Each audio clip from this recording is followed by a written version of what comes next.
A chilling sound echoes through the dark, grimy hallway, a man's voice laced with a disturbing amusement, wondering why the women won't stop screaming. Inside a dimly lit room, a disheveled woman lies on the floor, while the man responsible tries to rationalize his actions, claiming he isn't a bad guy, but she just wouldn't cooperate. Her desperate cries fill the air as a hand reaches out, silencing her with a brutal grip. A grotesque man with a wide, unsettling grin looms over her, mocking her futile hope that anyone would come to her aid. From a hidden vantage point, Kang Hanul watches the horrifying scene unfold, his mind racing with desperate questions, wondering if he, a mere low rank, can truly make a difference. Suddenly, the grotesque man's demeanor shifts as he senses another presence approaching from behind, urging his accomplice to flee.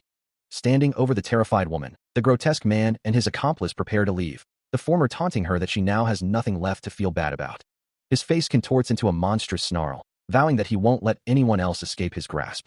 From a low angle, a hand reaches out, while a foot steps forward, and a voice calls out, Ajush. Looking down at the two men who had been terrorizing the area, he stands silently, his presence a sudden, unexpected question mark in their violent tableau. The bald, muscular man scoffs, dismissing the young man with a sneer. Kid, this isn't a place where children just waltz into, you know? Kakik. He continues, his voice dripping with menace. You can get lost, so get the hell on out.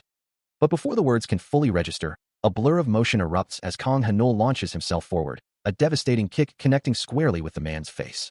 The impact sends the man reeling, Kang Hanul following up with a relentless barrage of strikes, a whirlwind of focused power. He is thrown against the unforgiving concrete, the force of the assault cracking the very surface behind him. With a final, sickening crunch, Kang Hanul's hand clamps down on the man's head, twisting with brutal efficiency, leaving him a crumpled, groaning mess.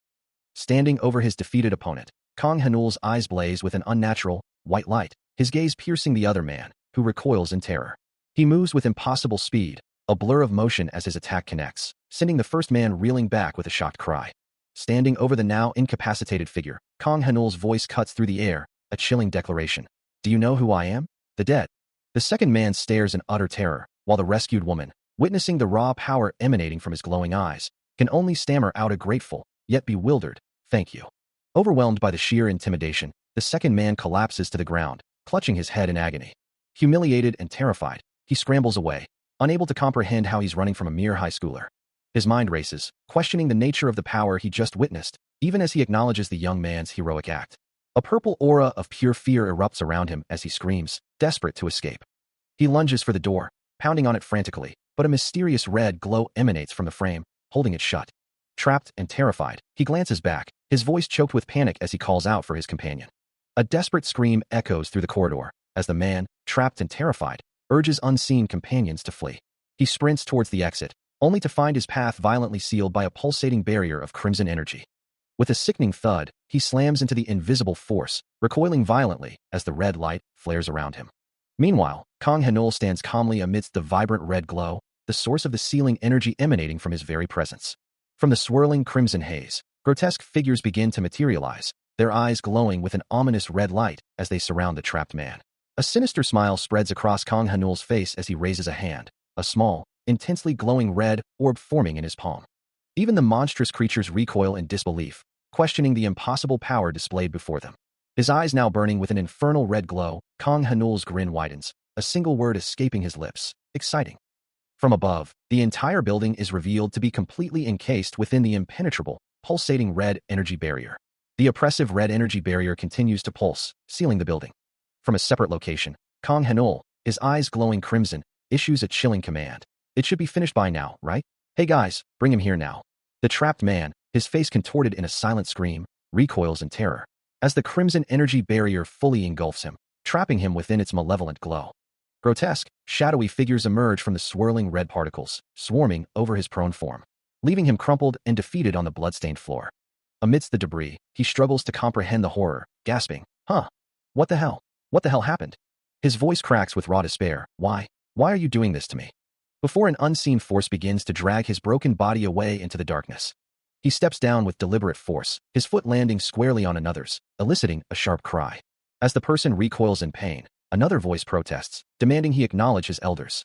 But with a swift, decisive motion, he silences the protest, leaving only the vast, indifferent sky above. Later, reflecting on his actions, a quiet question echoes in his mind. Why did he do this? He remembers a time not long ago, a year prior, when he was not like this. Why did I go so far, you ask? Somewhere at the school, the answer began to unfold.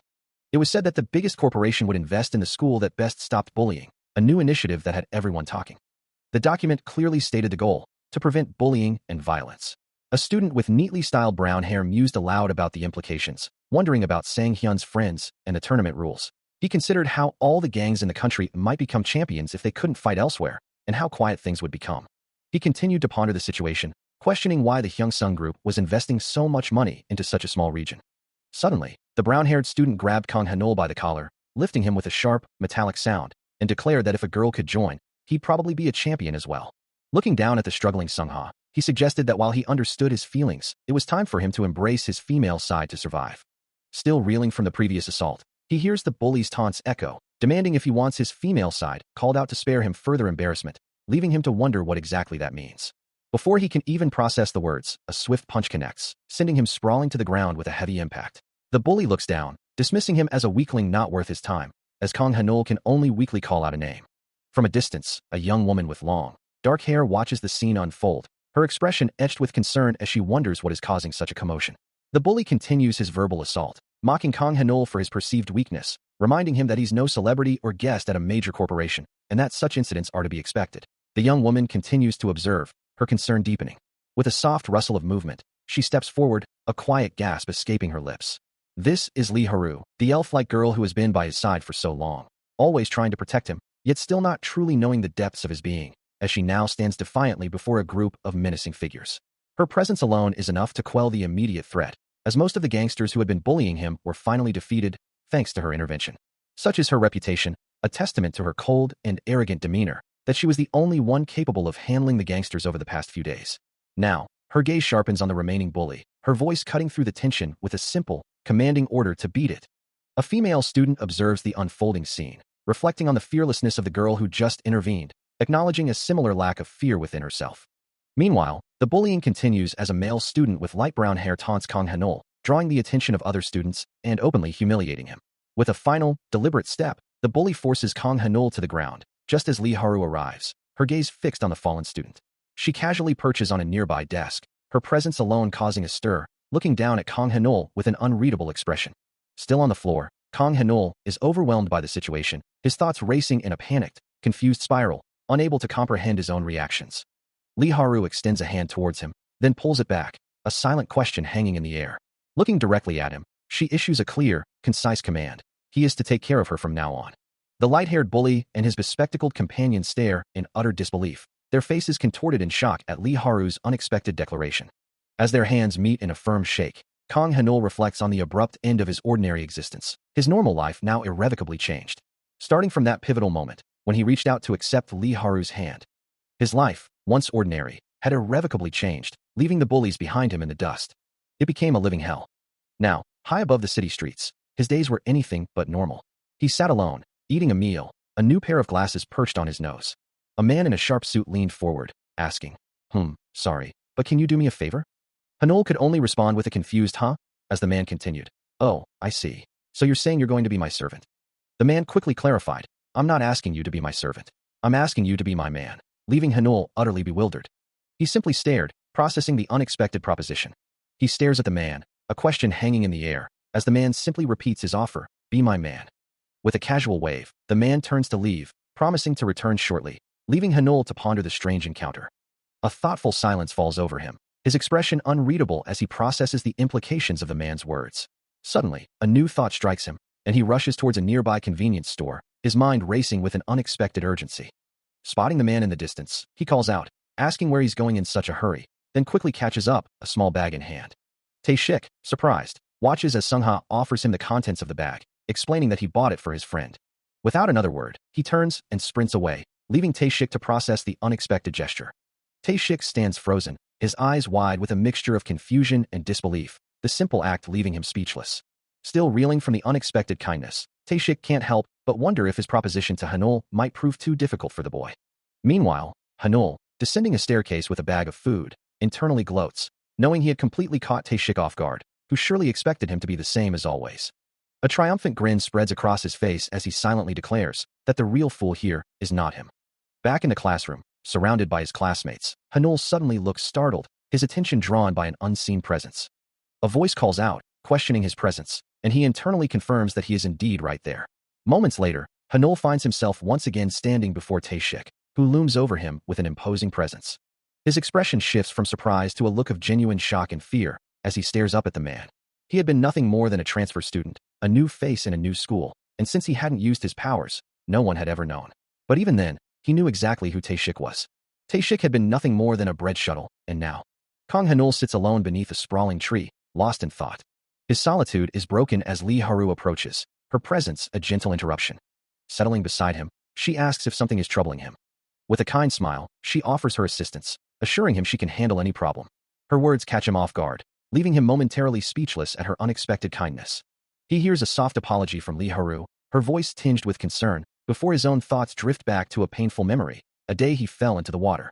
Submerged, he remembers the desperate struggle, the futile attempt to resist the inevitable, wishing for it all to end, for death to finally claim him. But then, a voice, mocking yet present, cuts through the haze, as Tae-shik pulls him from the water, remarking on the difficulty of saving someone who doesn't want to be saved. Sitting on the grass, he confesses the truth of that moment, admitting that he had been trying to commit suicide. Tae-shik, standing over him, recalls his sudden plea for help, then corrects himself, asking instead why he had attempted suicide in the first place. He explains his family's reputation, his father a renowned businessman, his mother a beautiful woman, and the pressure he felt to live up to their image, until the day a devastating truth came out. He wasn't even his father's son. Tae-shik simply dismisses the revelation, urging him to continue his story.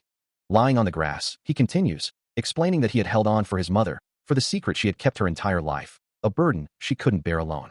He then questions Tae-shik, wondering why he bothered to save him, suggesting he could have simply left him to drown. He had been unsure, looking down at the book in his hands, wondering if he could truly go through with it, even as he sat on the grass with Tae-shik, still feeling that deep uncertainty.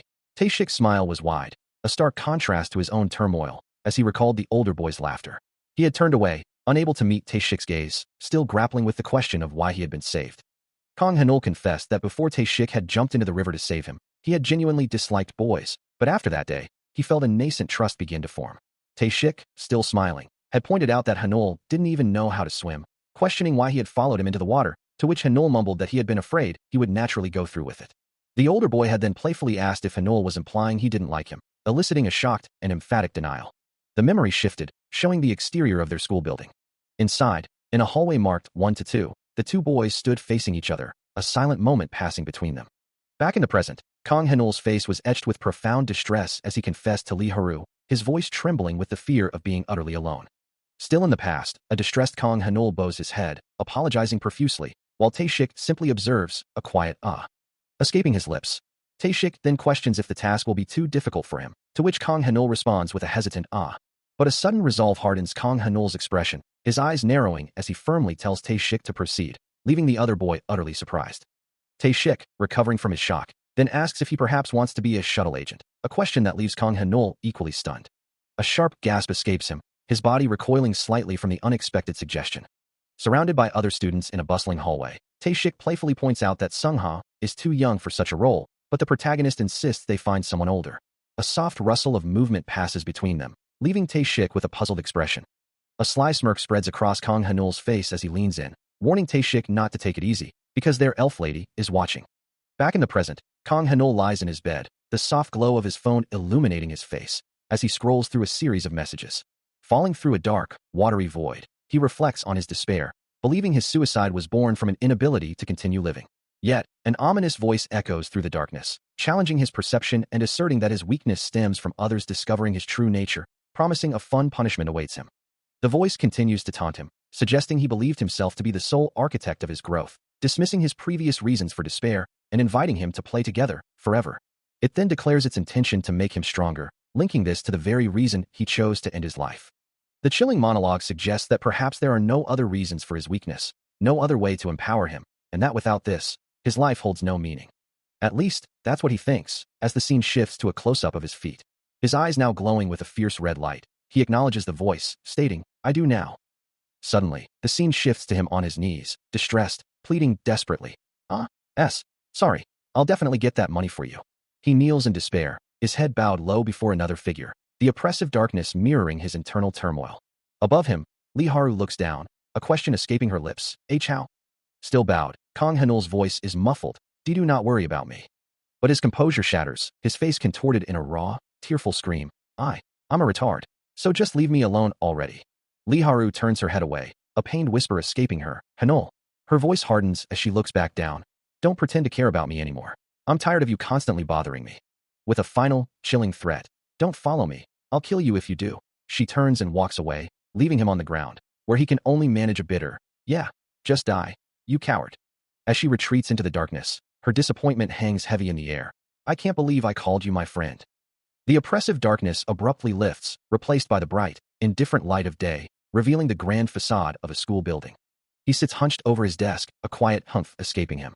Suddenly, he's knocked from his seat, sprawling onto the floor. As Tae-shik looks down with feigned concern, apologizing for a fly that supposedly landed on him. Forced to eat from a bowl, a sickening sound accompanies his actions. Another sharp slap rings out, the impact echoing through the quiet classroom. He continues to eat, head bowed low.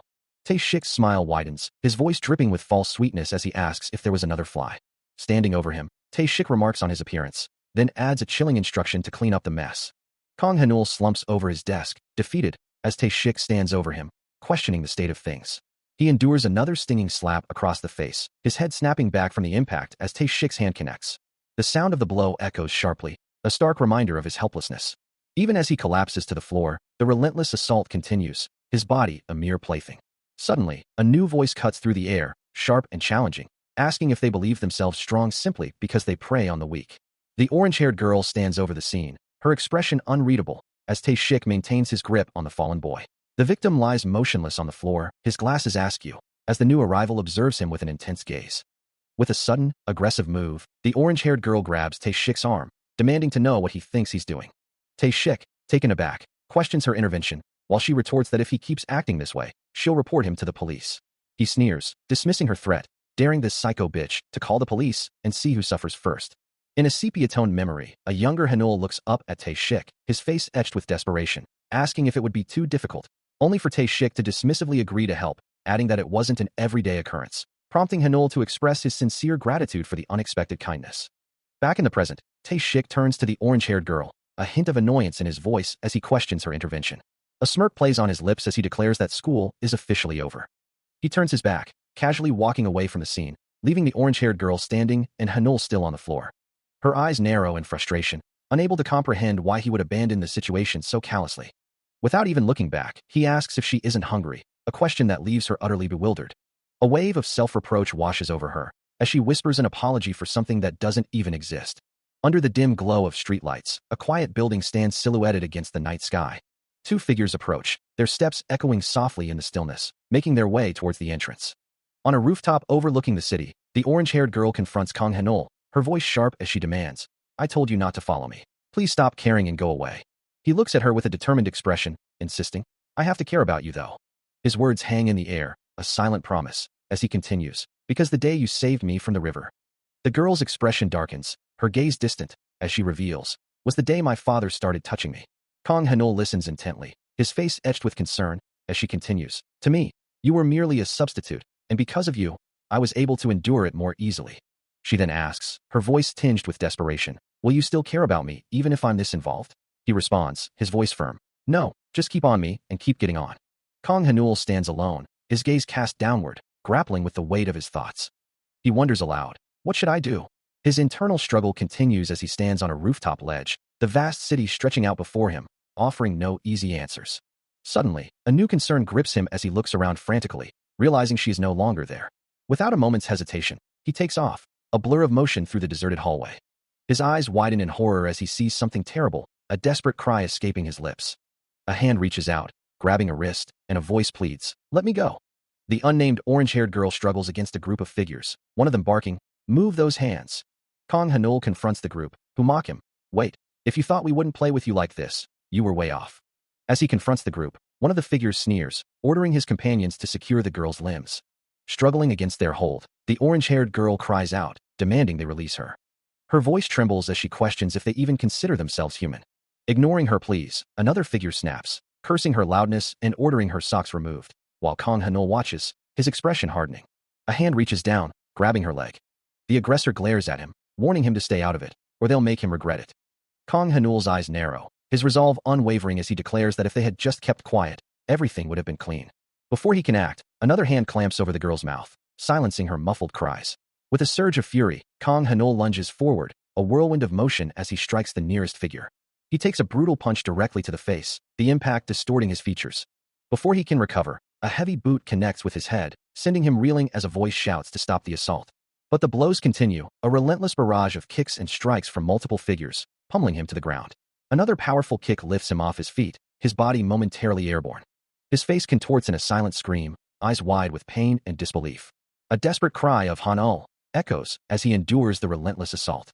Still on the ground, another kick lands, forcing a ragged cough from his lips. The aggressors stand over him, their laughter cruel and mocking, reveling in his pain. With a hand reaching out in desperation, he questions their betrayal, wondering why they would do this after he complied with their demands. The aggressor's grip tightened on Kang Hanul's collar, his voice laced with menace as he demanded to know what kind of question that was, insisting Hanul tell him. Hanul could only manage a choked as the aggressor continued his verbal assault, questioning why he shouldn't be able to take whatever he wanted, his tone shifting to a bewildered wah. What are you? As Hanul's distress grew. Forced to the ground, Hanul pleaded desperately, begging for the torment to stop, his voice filled with sorrow and apology. The aggressor's hand roughly seized Hanul's hair, pulling his head back as he sneered, calling him a bitch. Then, a brutal punch connected with Hanul's face, the aggressor's words a furious accusation about the effort it took to get him there, and Hanul's perceived disrespect. Tears streamed down Hanul's face as he cried out, his voice raw with agony and a desperate plea for the beating to cease. But his pleas were cut short as the aggressor's hand clamped over his mouth, silencing his cries, while another figure's leg became visible, hinting at more torment to come. The primary aggressor merely smirked, a chilling narration box emphasizing his desire to ensure Hanul witnessed every single moment of his suffering. As Hanul lay helpless, a foot descended, delivering another brutal kick to his lower body. Still pinned down, Kang Hanul struggles against the relentless assault, muffled cries escaping him. His face contorts in a silent scream, a desperate gasp caught in his throat. Then, the world around him splinters into jagged shards, a chilling sound accompanying the visual of his reality shattering. A raw, guttural cry of terror rips through the oppressive darkness. A final, deafening crash echoes, sealing him in the depths of his torment. Suddenly, he lurches upright in bed, gasping for air, the nightmare's grip still tight around him. His gaze drifts to his phone, where a message from Lee Haru asks about his well-being, and another from Tae Shik mentions a meeting, pulling him back to the harsh light of day. He reflects on the reason he was beaten down, the stark reality that he is no different from the other kids, yet they possess everything while he has nothing. The thought echoes in his mind, a bitter understanding of the chasm between those who have everything and those who struggle with nothing. And in that moment of self-reflection, he can only conclude that he is nothing more than an idiot.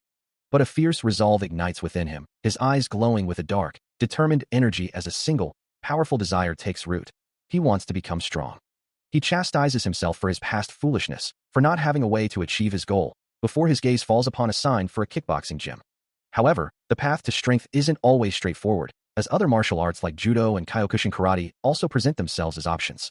Approaching a gym, he's met with an immediate setback, as a staff member apologetically informs him that they are no longer recruiting. Later, in the school hallway, he overhears two students discussing a mysterious figure, wondering who this person is and why their arrival is causing so many students to quit, especially when they are already short-staffed. He stands alone in the quiet hallway, his thoughts heavy with the weight of his own perceived weakness. Now sprawled on the ground, a bully looms over him, sneering. Look at this pathetic sight, sprawling like this with such strength. The aggressor continues, demanding, I can't get it. Bust his head open or something. His fist clenches on the cold floor, a silent testament to his resolve.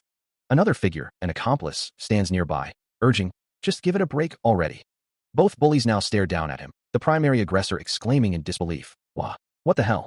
A foot rises and connects with a sickening thwack. The aggressor looks down, still surprised. Wah, what? This bastard is weird. Another kick lands, the bully's frustration boiling over as he shouts, You surprised me, you fucking retarded bastard. He is struck again, the force sending him reeling, a surprised gasp escaping his lips. Nearby, a female student, one of his attackers, watches with wide, shocked eyes. The impact sends him flying, his body tumbling through the air amidst a cloud of dust and debris. Landing hard, he is immediately met with a vicious kick, the female student's voice sharp with fury, demanding to know if he wants to die.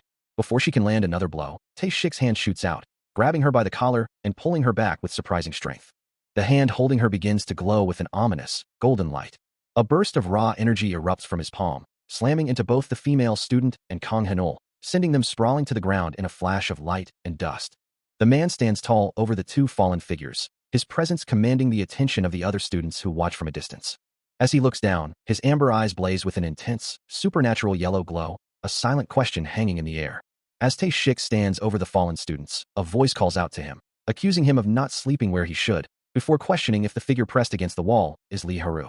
The voice continues, urging him to hurry and questioning how a girl could possibly do such a thing, while Lee Haru looks on with a distressed expression. She then offers a hesitant apology, trying to move away from the scene.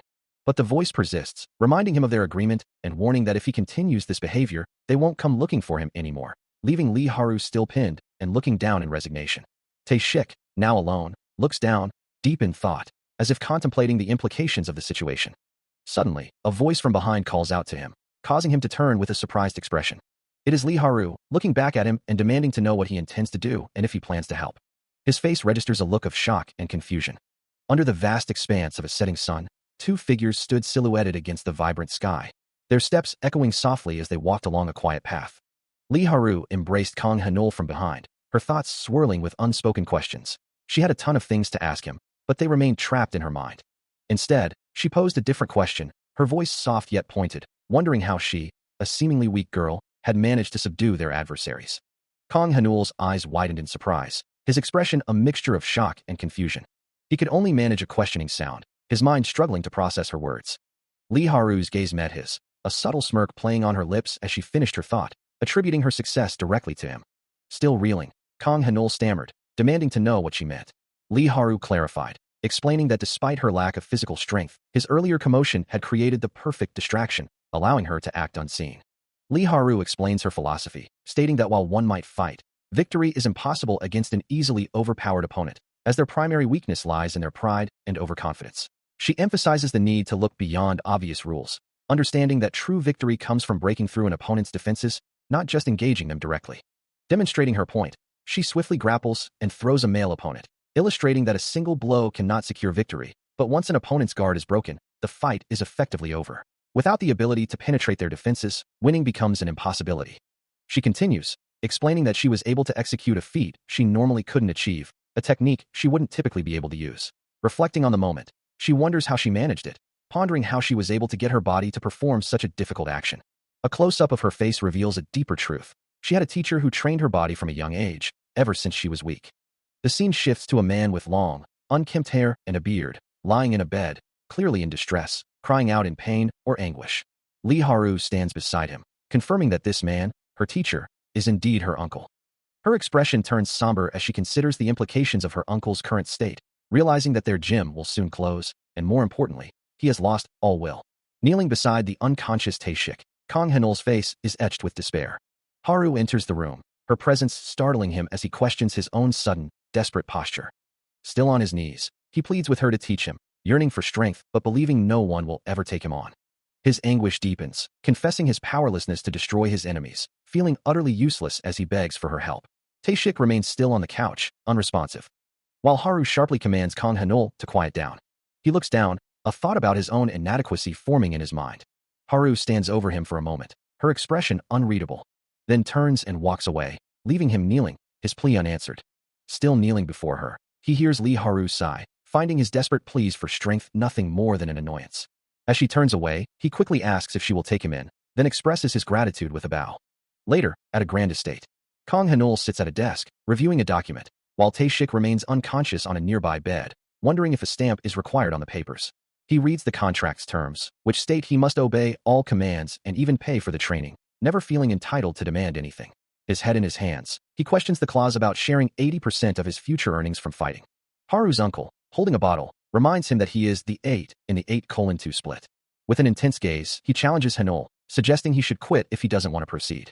But Hanul's resolve hardens, knowing he won't earn money fighting anyway, and his only goal is to become stronger. With unwavering resolve, Hanul confirms his decision, asking if all that remains is his signature. His hand moves swiftly, signing the document. Haru's uncle takes the paper, a slight smile playing on his lips as he declares, "There you go. It's signed." He then looks at Hanul, a hint of condescension in his tone as he adds, "You heard right. I found someone who can get stronger. It's not like I do this every day. You deserve it." As they both gaze out a large window, a sudden, unsettling feeling washes over them, a sense that something is wrong. The feeling persists, a silent warning in the air. Meanwhile, in a different location, a young man named Lee Weijin lies in bed, his attention fixed on his phone. His screen displays a chat with Ju Daehyun and Lee Haru, revealing a conversation about a recent event. Li Weijin's phone screen glows with a chat conversation, displaying messages from Kang Hanul and Li Haru, while a dark crow clutches the device, its presence underscored by the chilling phrase, just according to Kikaku. Meanwhile, the young man himself lies in bed, engrossed in his phone, unaware of the ominous narration that describes him as Li Weijin, once an average high school student, now a hunter on the verge of losing something significant. The chat remains open on the device, still clutched by the crow, its silent vigil over the conversation and the chilling declaration of a plan continuing. A hand holds a document, outlining a skill that requires putting everything into it. Meanwhile, in a sparse room with a self-defense for woman sign on the wall, Tae-shik relaxes on a couch, while Kang Hanul sits across from him. Kang Hanul wonders to himself if he's truly the person Tae-shik is referring to, someone who doesn't mind what happens to them. Tae-shik then instructs him to take off his glasses for now, leaving Hanul surprised. He questions the command, asking why he needs to remove them. Tae-shik coughs, explaining that he can't get hit with his glasses on, while Hanul asks what he just said. With a knowing smirk, Tae-shik assures him that he'll soon come here and find out enough. He then poses a question, asking who is coming here. Tae-shik continues, asking if Hanul knows what the greatest mixed combat tournament is, as Hanul thinks to himself, I have. He wonders if it will be too difficult, if he can truly handle what's coming. Suddenly, a presence makes itself known, a voice announcing, he's here. His eyes widen in surprise, a question forming on his lips, is it you? Looking down from the window, he can barely process the sight, a gasp escaping him. Meanwhile, in a towering skyscraper, the wheels of a grander scheme continue to turn. An executive watches a screen displaying news of Gang Lian's attacks, noting how he's been redoing something. He confirms to an unseen figure that since the chairman officially created the tournament, Gang Lian hasn't been fighting in school at all. With a confident smirk, the executive expresses his belief that the tournament was as effective as the chairman had thought. The chairman, a formidable older man, questions why the brat Gang Lian always looks so strong, even with the executive standing behind him. Tae-shik, standing before the chairman, continues to articulate his philosophy, believing that true mastery of existence comes only through becoming elite, a status achieved solely through combat. The chairman, from his office, then questions him about Gang Lian, asking if he's found anyone to spar with him again, while Tae-shik apologizes, seemingly for a lapse in memory regarding a past event involving his wife and her son's divorce.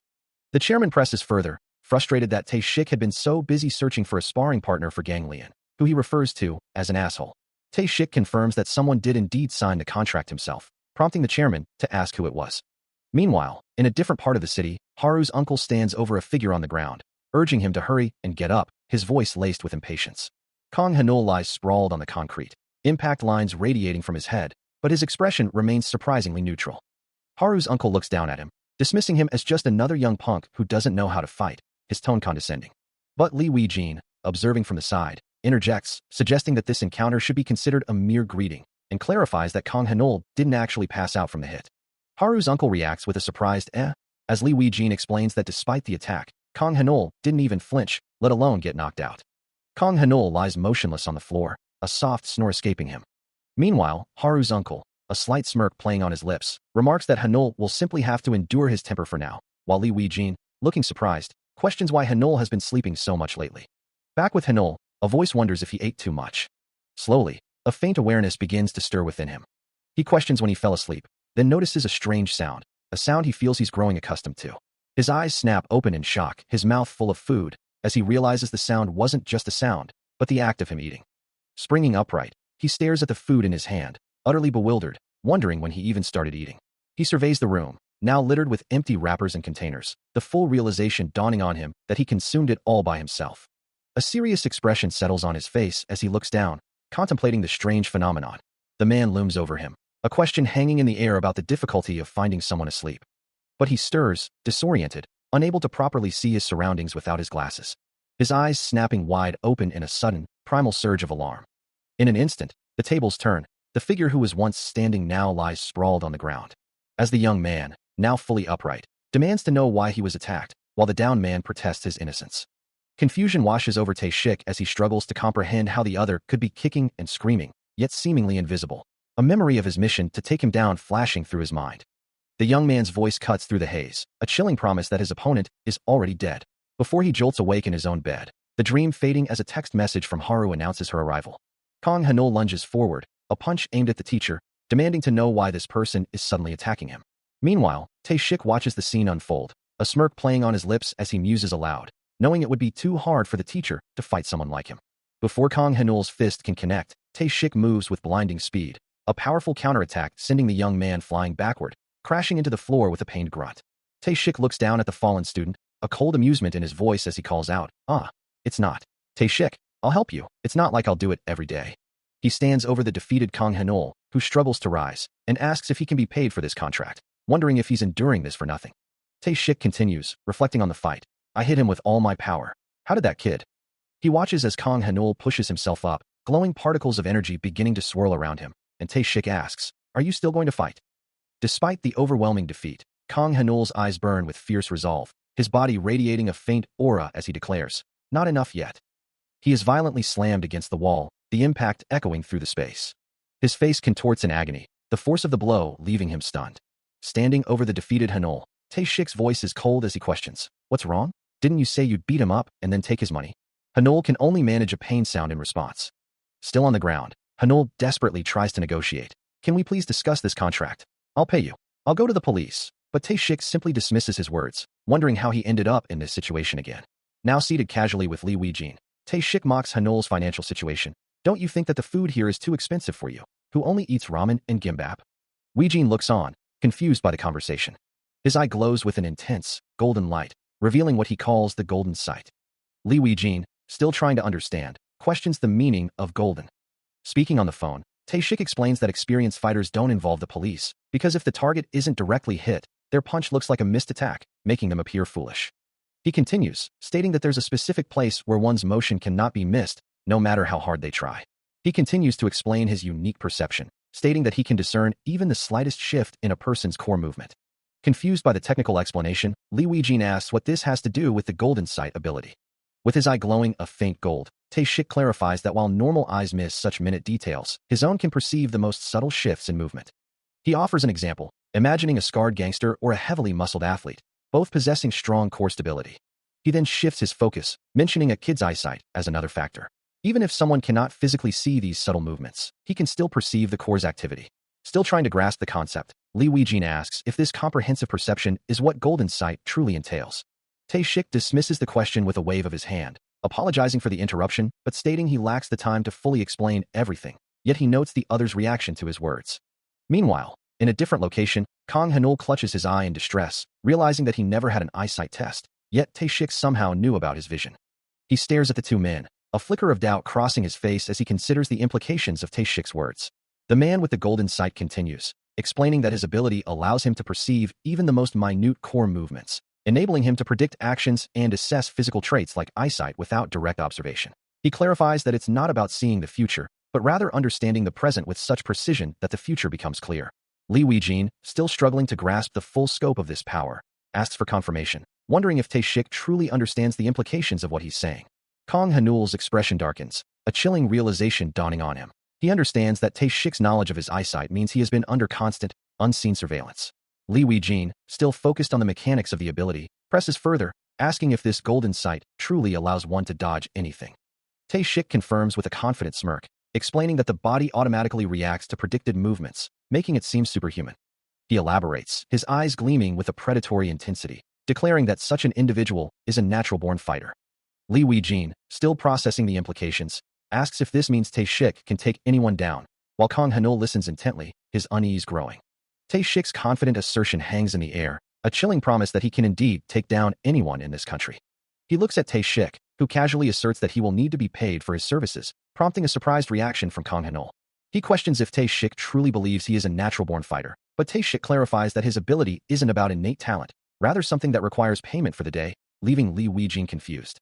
A loud, echoing sound reverberates from a nearby building, a self-defense academy for women. And nothing further happens there, as the scene shifts to Lee Haru, who wonders aloud when her brother started acting so strangely, while her purple-haired friend asks why she's looking at him on a crime website. Haru, lost in thought, murmurs that she loved him to death, convinced that she was the only one who ever felt that way, and that she never truly. Her friend interjects, dismissing Haru's optimism about fairy tales and true love, claiming such things don't exist, but Haru insists it's not true. The friend then excitedly asks if she's found something nice, urging Haru to look at her phone, suggesting they should go out because it's so cute. Haru looks taken aback as her friend's voice continues, declaring she won't let her go. A sudden, sharp sound accompanies Haru's shocked exclamation as her friend's message appears on her phone, urging her to prepare herself.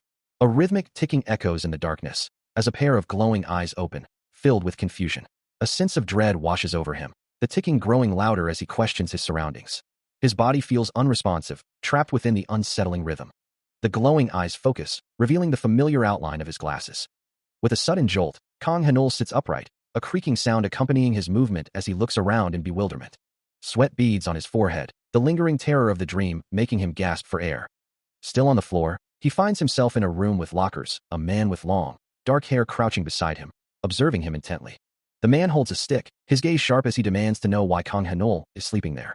Standing up and rubbing his head, Kang Hanul admits his own confusion, unsure how he ended up in this place.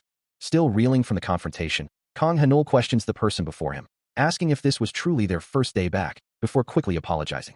As the unnamed figure walks away from the building, a sense of unease lingers in the air. Elsewhere, a voice calls out to Haru's uncle, who turns with a questioning look, a faint smile playing on his lips. Lee Haru confronts someone directly, accusing them of being hypnotized by Hanhana early on. She then muses to herself, admitting she got a little carried away for someone to be so easily restrained, before wondering what mind control even is. Haru's uncle, still smiling, reacts with a single, emphatic word, glasses. A voice, identified as Kim, reveals a secret about the man, stating that when he removes his glasses, something truly fun will happen, while another voice hushes them.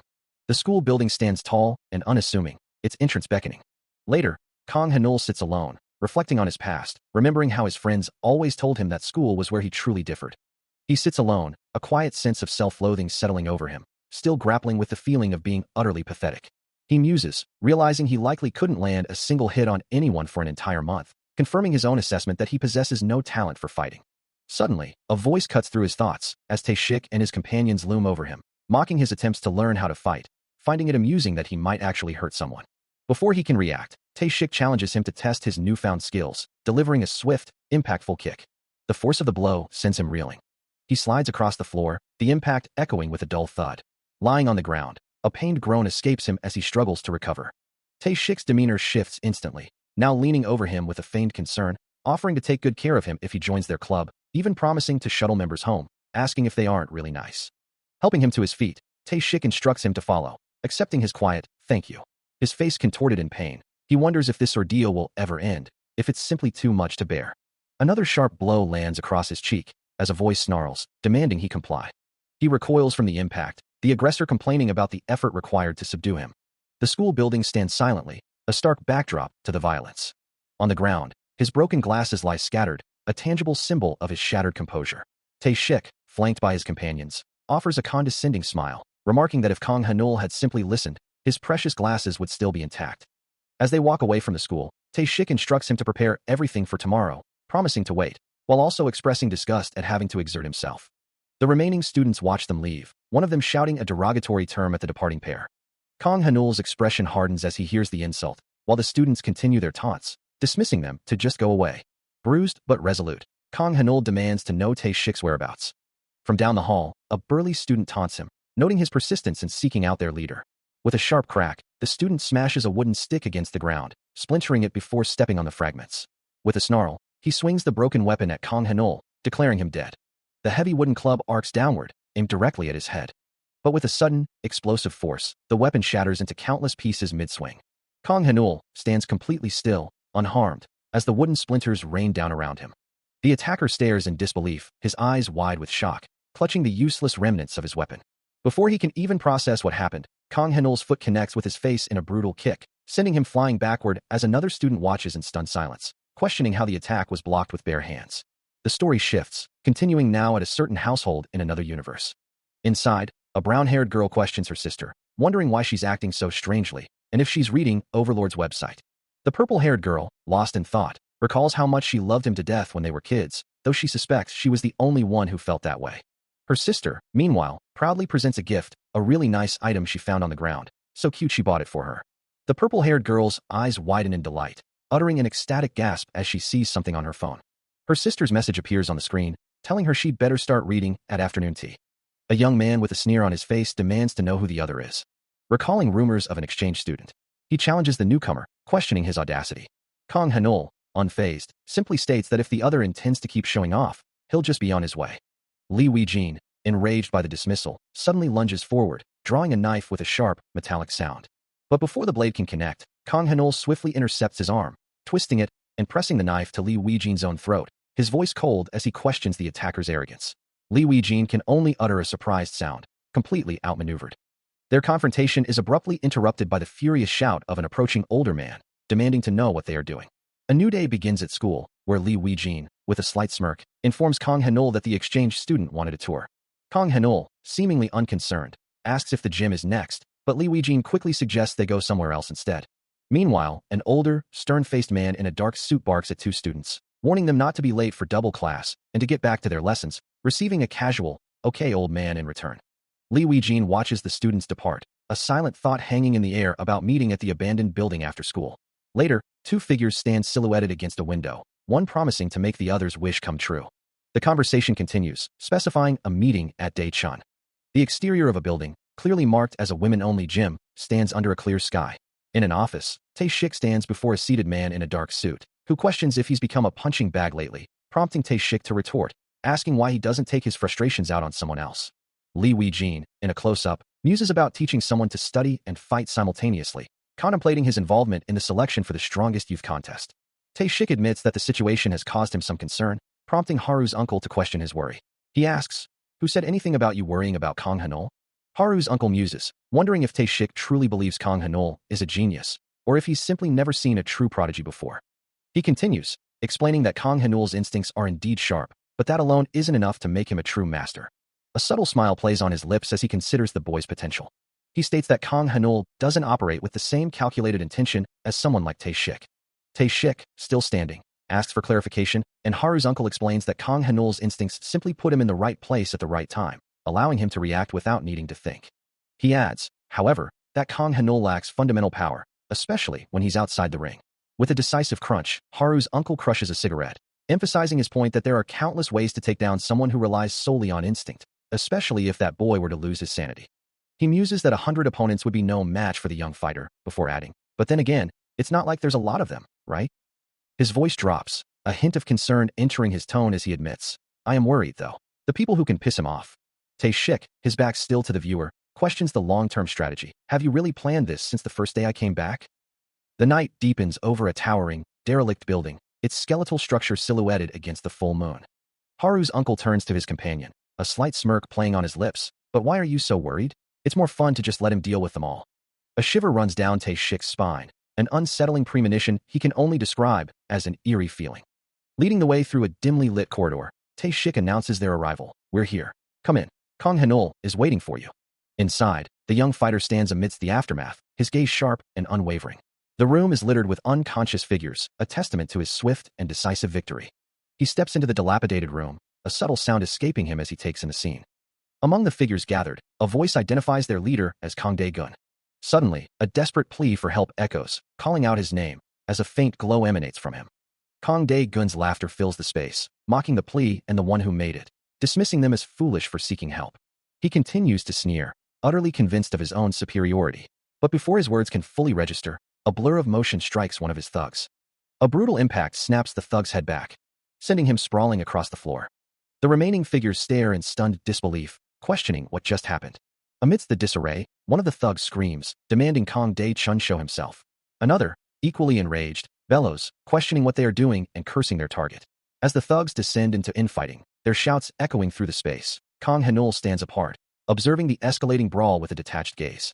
Then, with a sharp, cracking sound, his hand descends, effortlessly crushing a stack of bricks. Kang Hanul stands before a wall, the ominous shadows of a brutal fight playing out behind him, as a voice asks if it will be too hard.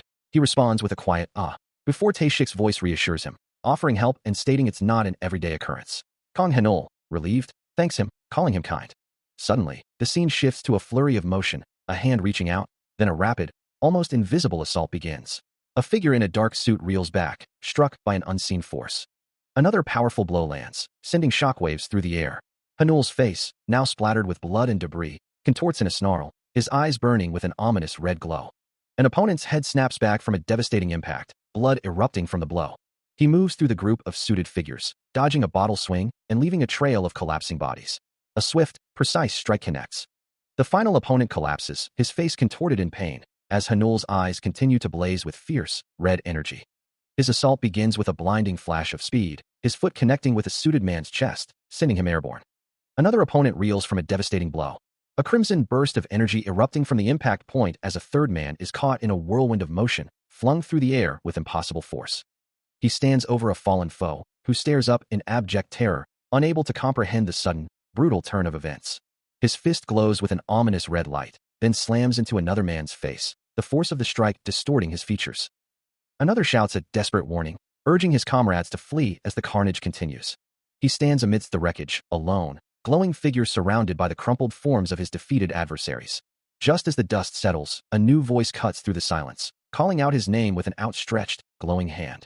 Kang Hanul's eyes flash with a dangerous red glow, his entire body radiating a furious crimson aura as the name, Kang Dae-chun, echoes in his mind. A terrified hand shoots up, trying to ward off the impending attack, as a desperate voice cries out, "Wait." Hanul pauses, his expression shifting to one of confusion, his gaze fixed on the cowering figure. The man, clutching a phone, pleads for his life. "Oh, don't hurt me, Hanul." He quickly explains, his voice trembling. "They told me to film everything from the side when they ganged up on you. I was just doing what they forced me to. Don't hurt me, Hanul." Ignoring the man's pleas, Hanul's foot lashes out, a swift, powerful strike. The impact sends a shockwave of red energy through the air, the force of it visibly distorting the space around them. Hanul's voice cuts through the aftermath, cold and demanding. "Where is Kang Dae-chun?" He grabs the coughing man by the collar, pulling him close, his demand for answers unwavering. He stands over the fallen figure, his voice laced with a dangerous edge as he demands to know the whereabouts of Kang Dae-chun. The man on the ground, clearly terrified, can only stammer that he has no idea where to find him. His hand hovers near shattered debris, a testament to the violence that has already transpired.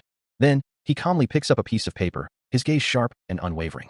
He repeats his question, the demand growing colder, but the victim can only plead ignorance, claiming the person he seeks has dropped out and vanished. A chilling sound echoes as his eyes ignite with a furious red glow, his voice rising to a roar as he screams for an answer. Red energy crackles around him, a visible manifestation of his unchecked fury. He unleashes a brutal kick, sending the already battered figure sliding across the floor amidst the debris. From a distance, a new figure watches the scene unfold, a faint, unsettling smile playing on his lips as he calmly remarks that the victim is merely a punching bag. Kang Hanul's voice drops to a chilling whisper, a promise of pain hanging in the air. Before the man can even react, a devastating blow connects, infused with a crimson energy that erupts on impact. The force lifts the victim off his feet, sending him hurtling backward to slam against the tiled wall, water splashing violently around him. Crimson energy swirls in the aftermath, a testament to the raw power unleashed. His eyes burning with a furious red glow, Kang Hanul's voice cuts through the silence, demanding to know why his command was ignored. The interrogated man, bruised and terrified, can only stare up at his tormentor, fear etched across his face. Finally, with a desperate gasp, the man reveals the name Kang Hanul has been seeking, Kang Dae-chun. A fresh surge of crimson energy flares around him as Kang Hanul seizes the man by his collar, his voice a furious demand for the location of Kang Dae-chun. His hand glowing ominously, he presses for more information, threatening further pain if the man resists. A swift, forceful impact echoes through the space. As the man in the red cloak is held firmly by unseen hands, a bright, almost blinding aura flaring around the struggle. His face, etched with a grim resolve, remains unyielding despite the pressure. Finally, under the relentless interrogation, he speaks, his voice strained as he reveals, Kang Dae-chun is. Completing the sentence with a crucial piece of information, in the strongest youth tournament. A heavy thump echoes as Kang Hanul lies beaten on the floor, his face bruised and bloody, while a voice above him questions, "What do you mean Kang Dae-gun is in the competition?" Kang Dae-gun, his face contorted in anger, seizes the man by his collar, shaking him violently and demanding, "Tell me," before throwing him to the ground with a heavy thud. The aggressor then turns his attention back to Kang Hanul, who remains sprawled and injured on the floor. He taunts his victim, asking if his punching bag is already dead, then adds with a chilling smile, "Don't worry, I haven't carried out my grudge yet." Kang Dae-gun continues to stare down at the injured student, describing him as like a maniac. The small, desolate room holds the three figures, two of them incapacitated on the floor. Outside, a sign for a women-only establishment stands prominently.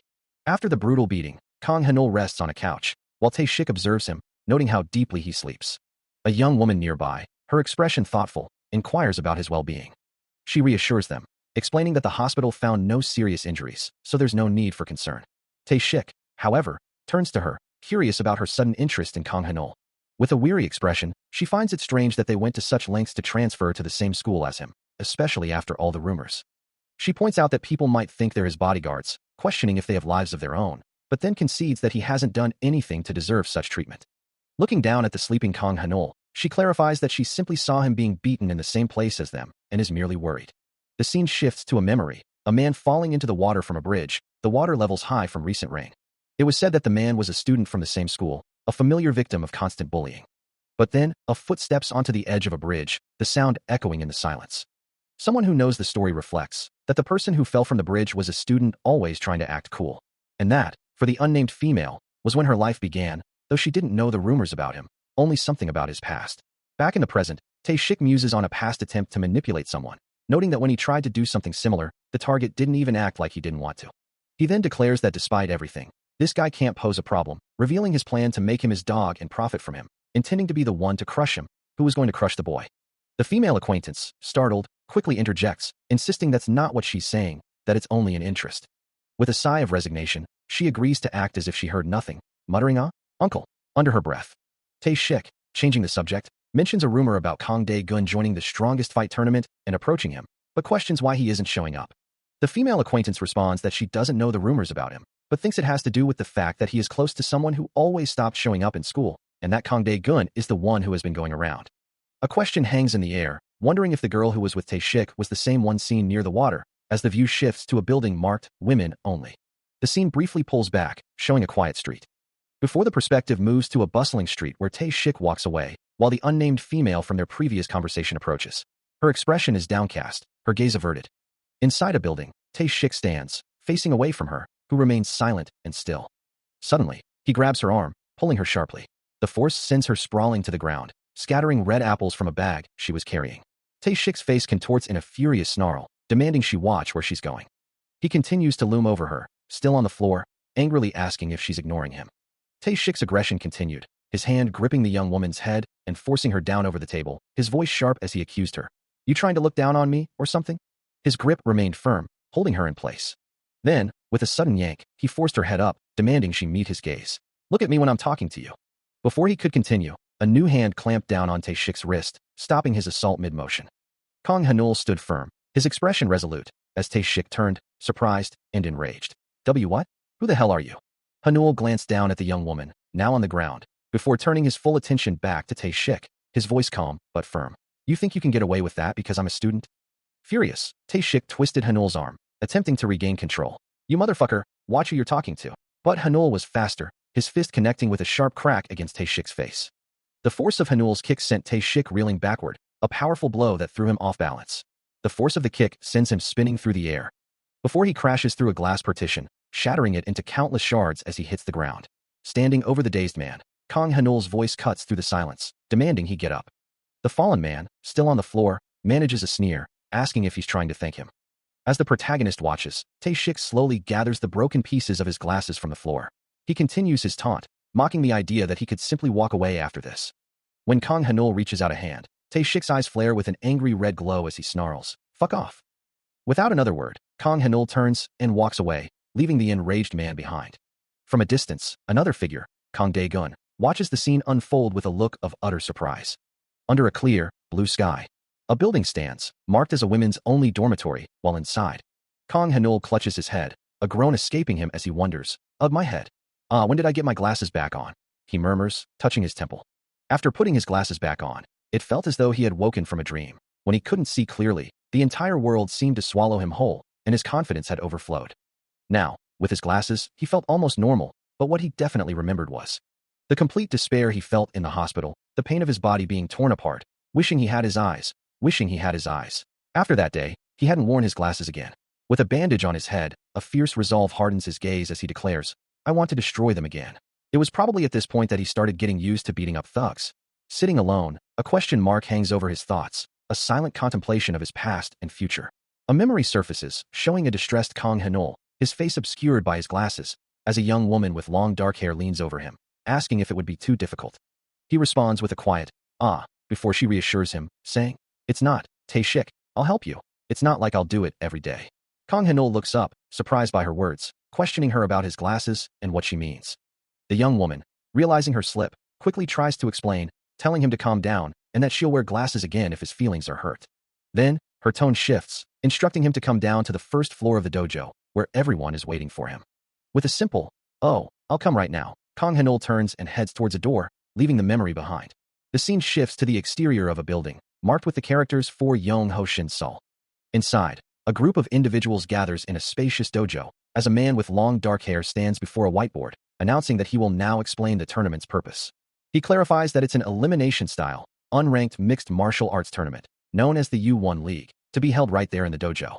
Pointing to a bracket on the whiteboard, he explains that participants from Hyanghae Village will join the league, and after the first preliminary match, the winner will be able to participate in the U1 League, potentially becoming a hunter if they maintain their score, with 100 people in the tournament, and something even more important at stake. A long-haired man with a knowing smirk reveals that Gang Dae-chun has already joined the tournament. The news hits Kang Hanul with a jolt, his eyes widening in surprise.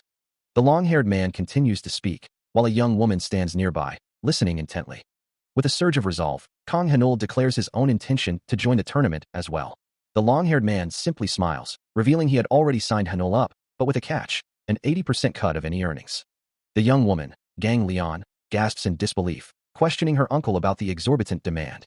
Turning away, the uncle defends his actions, claiming it was Hanul's own promise, and he never forced him into anything. Gang Leon presses him further, wondering why he's so awkward and if he has questions for her uncle, especially since it's his first time. Hanul sits in silence, a single thought echoing in his mind.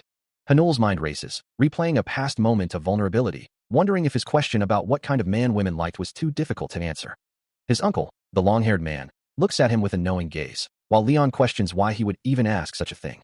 Later, the long-haired man is on the phone, trying to deflect a question about his own romantic interests, insisting it's not for him, but for a friend. Hanul, still embarrassed, defensively claims to have friends, despite the implication that he doesn't. His uncle finds it strange that the grandson of the Hyunsung group would have a crush, while Hanul vehemently denies it, insisting that's not the case. Later, under the glow of neon signs in the city at night, the long-haired man walks past a club. He considers going home, knowing that another incident like the one a week ago would prevent him from participating in the tournament, yet his feet continue to advance towards the club. Despite his fear and trembling, he feels an undeniable pull, as if he truly needs to enter. Inside, he yearns to feel that sensation again, the relief and liberation he experienced when he beat up those punks, the feeling of finally being able to do something like a normal person. He calls out, his voice cutting through the night, demanding attention from the young man walking by. Suddenly, the alley darkens as several figures emerge from the shadows, encircling Kang Hanul. His heart pounds against his ribs, a frantic drumbeat of terror and regret, as he wonders why he ever came here. Before he can react, a brutal punch lands squarely in his gut, doubling him over. He collapses to the cold pavement, the world spinning around him. A harsh voice snarls down at him, demanding to know why he ignored their call, his words laced with menace. Gasping for air, he struggles to form a coherent thought as the threats continue, telling him to spill everything he has if he doesn't want to die. Barely able to speak, he manages to croak out a denial, insisting he has nothing. The aggressive man scoffs, grabbing him by the collar and demanding he remove his glasses, his eyes glinting with cruel amusement. Taeshik's voice drips with menace, warning Hanul that he wouldn't like it if his glasses were broken during a beating. He continues, a sneer in his tone, insisting that Hanul wouldn't want them to open up to him. Then, with a sudden, forceful motion, Taeshik rips the glasses from Hanul's face, shouting for him to take them off. The spectacles clatter to the ground, shattering into pieces. As the lenses break, an unexpected shift occurs within Hanul. His eyes glow a fierce red, a menacing expression twisting his features, as if hiding them had been a mistake all along. Suddenly, a vision of a powerful, white-haired figure appears, its eyes glowing with intense red light, uttering a chilling question about how anyone dares to look at it like that, before commanding, "Kill. Kill him." The figure raises a hand, crackling with red energy, its voice filled with disdain for mere humans, before a final, decisive command rings out, "Die." Yet, the figure then scoffs, deciding to let the target live for now, but issuing a dire warning. "If you ever look at me like that again, I'll kill you." It expresses pity for the decision, attributing the restraint to that guy. A chilling grin spreads across Kang Hanul's face, a dark satisfaction in his eyes as he declares, "Yeah, it was a good choice coming here." His hand shoots out with blurring speed, but Kang Dae-gun merely grins, anticipating the blow. Before the attack can land, Dae-gun intercepts with a brutal counter, his fist connecting with a sickening thud, sending Hanul reeling backward through the air. A powerful kick follows, driving him further into the unseen force. Pinned against a wall, Hanul struggles, the immense pressure making movement impossible, as he realizes, What's with this strength? I can't move." Just as the situation seems dire, Taeshik steps forward, cautioning, "Oh Han Shul, don't overdo it. We still have a contest to consider." Dae-gun's eyes glow with fierce determination, his resolve unwavering as he declares, "I'm going to finish what I started." With a surge of raw power, Kang Dae-gun continues to pull, his grip unyielding as he exerts immense force on his unseen opponent. A brilliant white glow erupts from his hand, signaling the final, devastating blow he intends to deliver. But before he can finish, a panicked shout cuts through the air as one of his men spots approaching police, urging him to run. The officers close in, their commands echoing through the street, forcing Kang Dae-gun and his subordinate to abandon their position and flee. They manage to escape into a quiet alleyway, taking a moment to catch their breath and assess the situation. His subordinate, Thug A, turns to him, clearly agitated, questioning why he let their opponent go when he had them cornered. Kang Dae-gun's expression hardens as he replies, insisting he never intended to release his grip. A faint smirk plays on his lips as he adds that he's never encountered anyone quite like that before. Another subordinate, Thug B, looks on in confusion, asking him to speak more clearly so he can understand. He considers how, in a normal situation, most people would simply give up and throw a punch without hesitation. But because of the circumstances, he couldn't just unleash a full-strength left hook, having held his opponent against the wall. And in that brief moment, it was impossible to properly execute his technique. A powerful impact reverberates as his glowing fist connects. Later, looking out a window, Tae-shik expresses a quiet hope to meet him again. He walks alone through a dimly lit alley, his gaze fixed downwards, as he laments his inability to act, not wanting to experience such a disgusting helplessness ever again. That, Kang Hanul states, is what truly makes the difference. Still wrestling with his physical limitations, Kang Hanul kneels before Kang Dae-gun, questioning how he can possibly overcome such a significant weight difference. Looking down at the younger man, Dae-gun explains that it's impossible to overcome a natural weight class disparity, especially for a high schooler fighting in a bantamweight class. Hanul reacts with dismay, wondering if all his efforts and training have been for nothing. Dae-gun, turning his back slightly, calls him an idiot, then begins to outline his solution. His eyes glowing with a fierce red light, Dae-gun commands Hanul to increase his weight, starting now.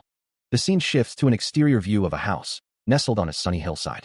Inside, Hanul sits before an overwhelming amount of food, his heart pounding at the sheer volume. He stares in disbelief at the mountain of food, exclaiming his confusion about how he's supposed to consume it all. Dae-gun, standing over him, delivers a stark ultimatum. If he doesn't want to, he should simply give up. Despite the overwhelming amount of food, Kang Hanul forces himself to continue eating, declaring his resolve to consume everything before him. As he struggles through another mouthful, he voices a concern to Kang Dae-gun, wondering if such an extreme diet might make him ill. Dae-gun simply stares back, his expression unreadable, challenging the very nature of the question. With a renewed sense of purpose, Hanul continues to eat, the sheer volume of food beginning to take its toll. Suddenly, the door opens and Gang Leon enters, holding a document that appears to be the GT League tournament bracket. Her expression is serious as she announces that there's a significant problem. Dae-gun questions her, and she explains that Hanul's opponent is a notoriously strong thug, well known throughout the town. She then asks if either of them has heard of him. Her eyes widen in shock as she utters the name, "Oh, Hancheol." A silent gasp escapes him, his eyes widening in utter disbelief at the words he just heard.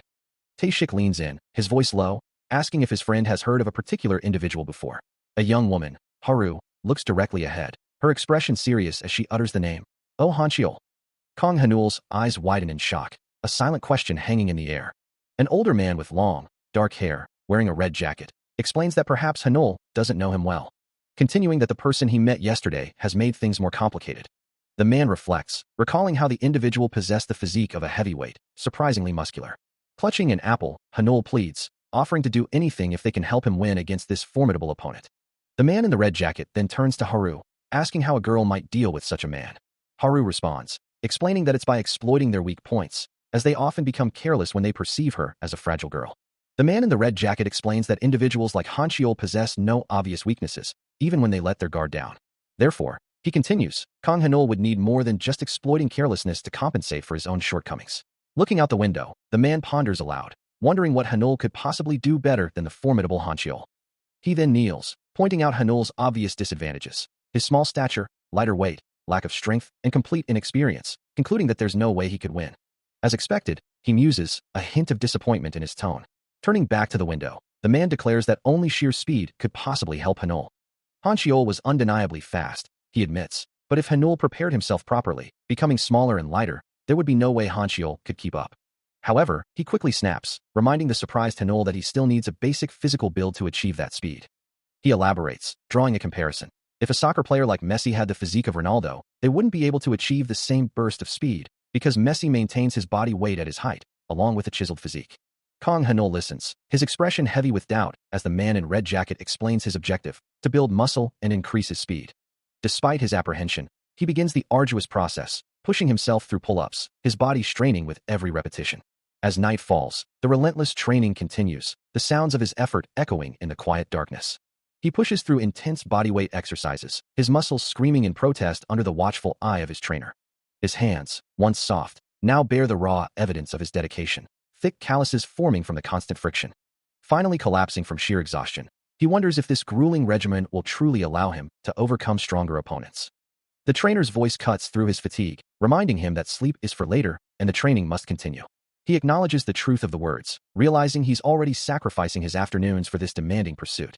With renewed resolve, he pushes himself back into position, the trainer's words echoing that the next 6 days will be even harder, demanding twice the effort to truly make a difference. He listens intently as the man explains, "You idiot, I'll only explain this once, so listen closely. A human's muscle is essentially a bundle of countless strands. What you're currently doing is to destroy those strands, and if you take good care of those muscles individually and make them strong, they will grow." Kang Hanul processes this, wondering, "Oh, so if I take good care of those muscles individually and make them strong, right?" The trainer corrects him, "Nope, it's just the opposite. What you're currently doing is to destroy your muscles right now." Confused, he asks, "What? What do you mean by that?" The trainer elaborates, explaining that when a single strand of muscle gets damaged, it repairs itself with 3 more strands. So by continuously damaging and repairing your muscles, the number of your muscle fibers increases, and eventually those muscles become stronger and bigger. He continues, emphasizing the most efficient method, but the most efficient way for those muscles to repair is through sleeping. Kang Hanul, exhausted, can only manage a tired, "Oh, that's why I'm sleeping." The trainer concludes, if your aim is to get stronger for upcoming fights, like bodybuilders who break down their muscles all over their body, you can make a short and harsh training order to damage the muscles and have them repair rapidly by sleeping twice a day. Kang Hanul looks up, a question forming in his mind about the intense training he's undertaking. He wonders if there will be any lasting repercussions from pushing his body so hard, to which the trainer responds with a rhetorical question, implying the obvious. The trainer elaborates, explaining that such intense training will undoubtedly interfere with his life, making things more difficult than before, causing Hanul to realize the foolishness of his inquiry. He then adds that Hanul will have to continue enduring the pain, as the training is directly affecting his nerve endings, a fact Hanul observes in his own trembling hand. As the trainer turns to leave, he advises Hanul that he will naturally learn to fight through the pain, but for now, a good night's rest is essential. He glances back, emphasizing that the more Hanul sleeps, the less the pain will torment him tomorrow. Hanul simply stands there, processing the trainer's words. Later, in his bed, he tries to sleep, but the agony is too intense, his body racked with pain, making rest impossible. He had prepared himself for the physical discomfort, but this hellish pain, which sleep was supposed to alleviate, makes him question his choices. A low rumble echoes through the quiet night, as if the city itself is stirring. After enduring 4 days of hellish training, he finds himself back on the streets. He wanted to see if his body had truly upgraded after all that effort, the dark, cloudy sky looming overhead. Now, in the middle of the bustling city streets, he begins his search. He wonders where he needs to go to find some thugs, his gaze sweeping across the storefronts. There isn't enough time to comb through all the alleys in this neighborhood, he muses, a hint of impatience in his expression. His foot halts abruptly, a sudden thought striking him. All right, he decides, looking at a nearby building, let's try visiting here for now. He approaches the entrance of King Billiards, ready to see what awaits him inside. He moves through the city, a sense of urgency pressing on him, knowing he doesn't have enough time to search every alley. His footsteps echo softly, a silent determination guiding him forward. Spotting a potential location, he decides to visit it later. For now, he needs to keep moving. His search leads him to a place called King Billiards, a neon sign illuminating his path inside. Ascending the stairs, he reflects on how places like this, once restricted, have become family-friendly gathering spots. He observes the billiards hall, filled with people enjoying themselves, a stark contrast to the thugs he expects to find.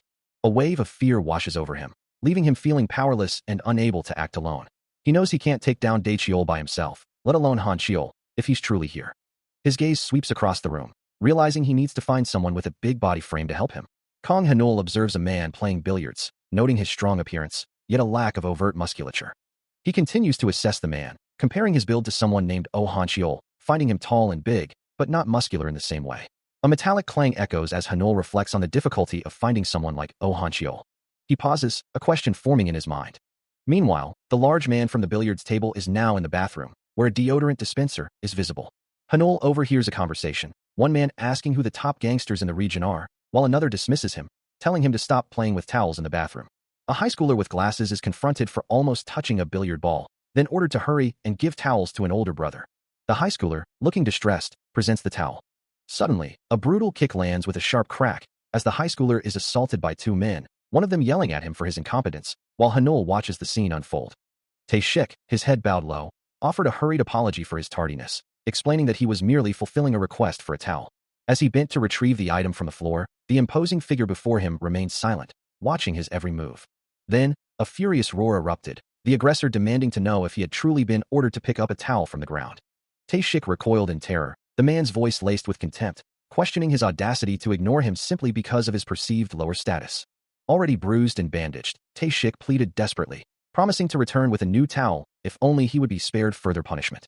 But the aggressor's rage only intensified, his face contorted in fury as he repeated his indignant question. A brutal kick landed squarely on Tae-shik's body, sending him sprawling further across the floor as a faint "huh" escaped his lips.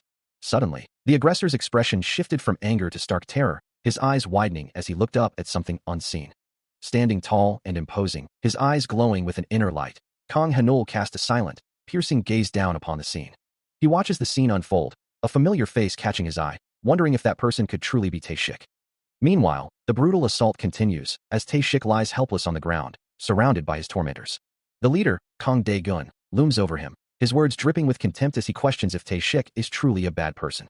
With a cruel grip, he yanks Tae-shik's head back by his hair, furious that he would dare ignore him. His voice sharp with menace, he demands to know if Tae-shik truly wants to die. The aggressor's words echo with self-righteousness, insisting that he himself is the truly bad person in this scenario. He continues his brutal assault, landing another blow, while Tae-shik can only weakly protest that he is not a bad person. Suddenly, a sharp impact rocks Kang Dae-gun, his face contorting in shock and pain as he reels from an unseen force. Stumbling backward, his mind struggles to comprehend what just struck him with such unexpected force. As Tae-shik cries out in agony, still trapped beneath the brutal assault, he watches the scene unfold with a chilling calm. Then, with a sudden, almost imperceptible movement, he unleashes a precise strike, a faint energy shimmering around his clenched hand. Kang Dae-gun reels back, clutching his face in shock as a pool cue flies from his grasp, while one of his thugs shouts, demanding to know how anyone dared to attack their older brother. As the thug retaliates by throwing the cue, time itself seems to stretch for him, the weapon arcing through the air in slow motion, giving him absolute confidence that such a clumsy attack could never connect. With effortless grace, he snatches the flying pool cue out of the air, leaving both Kang Dae-gun and the other thug stunned. Without a moment's hesitation, he pivots, swinging the retrieved cue with devastating force. The impact sends a shockwave through the thug's face, his expression contorting in sudden, agonizing pain. He is lifted clean off his feet, sent hurtling backward by the sheer power of the blow. As the thug continues his uncontrolled flight, Kang Dae-gun watches, his face a mask of utter disbelief and shock. A determined expression crosses his face as Kang Hanul acknowledges the rapid growth of his own abilities, realizing he has become faster and stronger. Suddenly, a massive figure lunges forward, Kang Dae-gun unleashing a devastating blow that distorts the air around him. The sheer force of the attack is overwhelming, and Kang Hanul's eyes widen in alarm, understanding that a single direct hit would be instantly fatal. He instinctively pulls back, realizing the immediate need to create distance from such a formidable opponent. As he evades, his mind races, desperately searching for any vulnerability in Kang Dae-gun's imposing form, knowing that failure to find one would mean his demise. Then, a flicker of insight, he finds it. Kang Dae-gun stands tall, a look of impatience on his face as he demands something new from his current task. A sharp, decisive sound echoes as his hand strikes with force. Meanwhile, he looms over Kang Hanul, who sits questioning his current path, wondering if he can truly take on bigger challenges if he continues like this. From another place, a long-haired man speaks with conviction, declaring that soon everyone will know who is destined to take over the city. His eyes glow with a fierce red light as he continues, insisting that no other gang or powerful individual will stand in the way of becoming the strongest. Back with the two, the long-haired man's voice echoes, confirming his own ambition to dominate the city, but dismissively adding that the other guy is less than a bug. Kang Dae-gun looks down, a single word, "ni," hanging in the air, followed by a confused "huh" from him. As red energy crackles around him, the voice continues to assert that those unable to withstand a direct blow are insignificant, even if they can't take a direct hit. If he could just land a good blow, a single, decisive strike, he might be able to get an opening to deliver a finishing blow. Meanwhile, Kang Dae-gun sneers down at him, demanding he reveal his weak spot. Hanul looks up, a question in his eyes, as if contemplating the impossible. Dae-gun's patience wears thin, ordering him to get up and leave. But then, a flicker of insight crosses Hanul's face as he spots the opening, realizing all of Dae-gun's weight is balanced on one leg. Before Dae-gun can react, Hanul lunges, catching him off guard with a swift strike that sends him recoiling. The unexpected impact twists Dae-gun's face in pain, his chin clearly vulnerable. Seizing the moment, Hanul follows through, knowing this is his chance for the finishing blow. With a determined expression, he connects, landing a powerful punch squarely on Dae-gun's jaw. His fist felt like it was striking solid rock, yet he couldn't be stopped, pushing forward with every ounce of strength, knowing this was the sensation of hitting a truly formidable opponent. The impact sent Kang Dae-gun reeling backward, his face contorted in disbelief as the force continued to drive him away, leaving onlookers stunned. He had never, in countless fights, experienced the terrifying sensation of being pushed back with such overwhelming power. Kang Dae-gun's body twisted midair, propelled violently across the room. He slammed into the far wall with a sickening thud, the impact echoing through the space. Slumping against the cold surface, he coughed, the air knocked from his lungs. Kang Hanul stood over the defeated figure, who lay groaning on the ground, struggling to comprehend how he had been so utterly overwhelmed. From the ground, Kang Dae-gun looked up, a desperate cry escaping his lips as he called out for his older brother. Just then, Tae-shik appeared, his voice sharp with disapproval, demanding to know what his younger brother was doing and admonishing him for causing a scene. Tae-shik's arrival had clearly interrupted the proceedings, leaving Kang Dae-gun to lament the situation. He understood the implications of his actions, but the thought of word getting out that he, a powerful figure, had personally beaten down a mere student, was clearly a blow to his pride. With a dismissive tch, he acknowledged that the fun had been ruined. As Tae-shik stood over the defeated Kang Hanul, his earlier words echoed in Kang Dae-gun's mind. "Oh Han-chul, I'm not sure if I'm asking for him, or if I'm annoyed enough to hand him over." He conceded, "Yes, that's the problem." Later, by the laundromat window, Tae-shik turned to Kang Hanul, questioning if he could keep the volatile Kang Dae-gun under control. Kang Hanul's gaze remained distant as he considered the question, wondering how he could possibly let someone else handle him after not seeing him for so long. Night had fallen, casting the urban landscape in deep shadows. The laundromat stood quietly under the moonlit sky, its sign glowing faintly. As Kang Hanul walked away from the building, looking back over his shoulder, Tae-shik's voice echoed in his mind, filled with concern. "Hanul, just what has been going on with you?" He tries to reason, his voice strained, believing the other man is far too important to be present in such a situation. A heavy silence hangs between them, as both contemplate the implications of his words. Finally, Tae-shik breaks the quiet, simply stating, "You." The single word hangs in the air, prompting a questioning glance from Kang Hanul. A small cut on his cheek, Kang Hanul's expression twists with a mix of longing and despair, confessing his past desire to be strong and cool, to become a man, but now feeling only a profound sense of something else. Tae-shik looms over him, his words cutting deep, declaring that Kang Hanul is nothing more than a mere bug, eliciting a shocked gasp from the younger man. As Tae-shik reaches out, his voice sharpens, questioning how Kang Hanul could possibly understand, being just a kid who has never had to take responsibility or protect anyone. Kang Hanul turns his head away, his hand clenching into a fist, admitting his confusion about right and wrong, finding it increasingly difficult to discern what is what. His frustration boils over, his voice rising in anger, demanding to know what he is supposed to do, pointing out Tae-shik's own criminal ties and the problems they bring. Tae-shik, unyielding, points a finger at him, declaring that Kang Hanul will now take responsibility and has obligations to protect him from this point forward. The young man finds himself questioning his own judgment, wondering if his friendship with Tae-shik was truly the cause of his current predicament. Suddenly, a voice cuts through his thoughts, startling him with a direct call to his name. A man with long, brown hair and a red hoodie stands before him, his expression stern as he demands to know why he isn't engaged in his special training. Confused, Kang Hanul can only stammer out a question about what this special training even entails. The long-haired man's smirk widens as he outlines a rigorous program. From this day until the contest ends, he will follow a strict regimen, eating and sleeping only when instructed, and getting inside to rest. Standing before a building, the man muses aloud, wondering if his only tasks are to eat and sleep. And so, Kang Hanul is left to sleep through the entire night, with nothing else to do after eating and resting until the contest begins. Kang Dae-gun's voice rings with authority, instructing his charge that from this day forward, the special training would consist solely of eating and sleeping, urging him to go inside and begin immediately. Having spent 2 full days indulging in food and rest, he wasn't entirely sure if he was ready for whatever came next, but the following morning dawned with a bright, welcoming sunshine. The light streamed into the quiet room, illuminating Kang Hanul as he lay peacefully asleep on a plush couch, his mind still processing the unusual directive to simply eat and sleep. He hadn't engaged in any extra training or anything from his past life, yet he felt no fear, a strange excitement bubbling within him. Why was he feeling this way? Suddenly stirring, he called out, asking what time it was, only to realize with a jolt that the hour was already upon him. Apologizing for his deep slumber, he burst into a frantic run, his footsteps echoing down the hall. A look of wide-eyed surprise spread across his face as he processed the urgency of the moment. Rushing towards a waiting white van, he attempts to make his escape. "I'm sorry, but I'm in a hurry," he states, only to be met with a challenging query from Tae-shik. "And you think I'll just let you go?" Tae-shik's gaze hardens, pressing, "It's obvious, isn't it?" as Hanul can only utter a confused, "What?" He reminds Hanul of the warm-up match at the arena, emphasizing his lateness and the trouble he'll face for not greeting his teacher. "You may think I'm being kind out of the goodness of my heart, Tae-shik continues, but at least give me some appreciation. He then declares, your disciplinary student will now go with me. Hanul, taken aback, pauses mid-entry, with Tae-shik calling out, wait.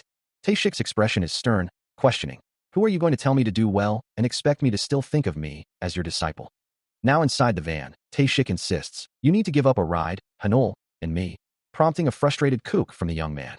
As the van speeds away, Tae-shik's voice rings out, your teacher is entering, get out of my way, while Hanul internally protests, I never allowed you to go in though. Finally, he had taken the first step to find Kang Dae-gun, yet he couldn't help but wonder how truly horrible this GT League must be if everything revolved around it. Arriving at the vast, empty arena, he found himself in a desolate entrance hall, a stark contrast to the bustling events he imagined. Tae-shik explained that the current setup was designed to prevent bloody situations from ever occurring, leaving Kang Hanul to question the meaning behind his words. He elaborated, recalling the first tournament where so many skilled fighters gathered that it became almost impossible to control them, resulting in numerous hospitalizations even before the tournament officially began. Now, all attendees were dispersed to a wide area for their warm-up match, which made Hanul understand why the place was so deserted. Still, a lingering question remained in his mind. As a staff member named Jiang Young approached, addressing him directly, asking if he was Kang Hanul from Jicheol's Tudong. Jiang Young then offered him a wristband, instructing him to wear it, which Hanul regarded with a puzzled expression. The staff member explained that sometimes people, too excited before a fight, couldn't control themselves and started brawling, assuring him it was a necessary rule, even if it didn't seem so. As Tae-shik reminds him to close his eyes before removing his glasses, a stern voice echoes in Hanul's mind, warning against the rudeness of those who change after shedding their eyewear. He feels a growing unease, fearing he might become a different person himself once his glasses are off. His eyes now burning with an intense, otherworldly glow. The long-haired man's warning echoes again, a stark reminder that if he acts up during the GT League tournament, or any warm-up match for that matter, there will be consequences. Hanul can't help but wonder if he can truly control himself during the upcoming warm-up match, especially with his transformed state. The imposing figure had emphasized his words, particularly for those like Hanul, a smirk playing on his lips as he declared the situation to be exciting. Now, Hanul stands alone in the vast, empty arena, the weight of the warnings and his own volatile nature pressing down on him. A young man with long, reddish-brown hair stares at his reflection, a worried expression on his face as he wonders if they will even allow anyone inside to observe the unfolding events. Turning to someone unseen, he asks if it has begun, receiving confirmation that the tournament is indeed starting right now. Meanwhile, a young woman with dark purple hair shares a rumor, revealing that many strong participants from Chungmo High School have entered, suggesting the group stage scores will be exceptionally high. Observing the imposing figure of Kang Dae-gun from a distance, Jiang Young acknowledges his monstrous strength, noting that he easily defeated all previous opponents, and that his physique is even more formidable than anticipated. Kang Dae-gun, radiating impatience, demands to know when the referee will finally start the match. With a sharp crack of his knuckles, he stretches, ready for the fight to begin. The young man and woman, now together, express their awe and concern, acknowledging the brutal reality that high school fights often end in severe injuries, far beyond mere scuffles. The young man reflects on his own experiences, noting that fights at his school were never this intense, and he vows to keep his promise that this first preliminary round will be a breeze. Back in the waiting area, Kang Dae-gun calls out to someone, his voice echoing with a challenge. Kang Dae-gun, his face etched with impatience, mutters about ending things quickly, clearly annoyed by any delay. Without warning, he unleashes a powerful strike, sending his opponent flying through the air with a sickening crunch. The man's face twists in a mask of pure terror and pain, his body still airborne from the force of the blow. Nearby, a woman watches the brutal display, her eyes wide with shock and fear. Before the airborne opponent can even recover, a blurring fist connects with his face, delivering a final, devastating impact. A tense silence hangs in the air as Kang Dae-gun, looking desperate, calls out to Tae-shik.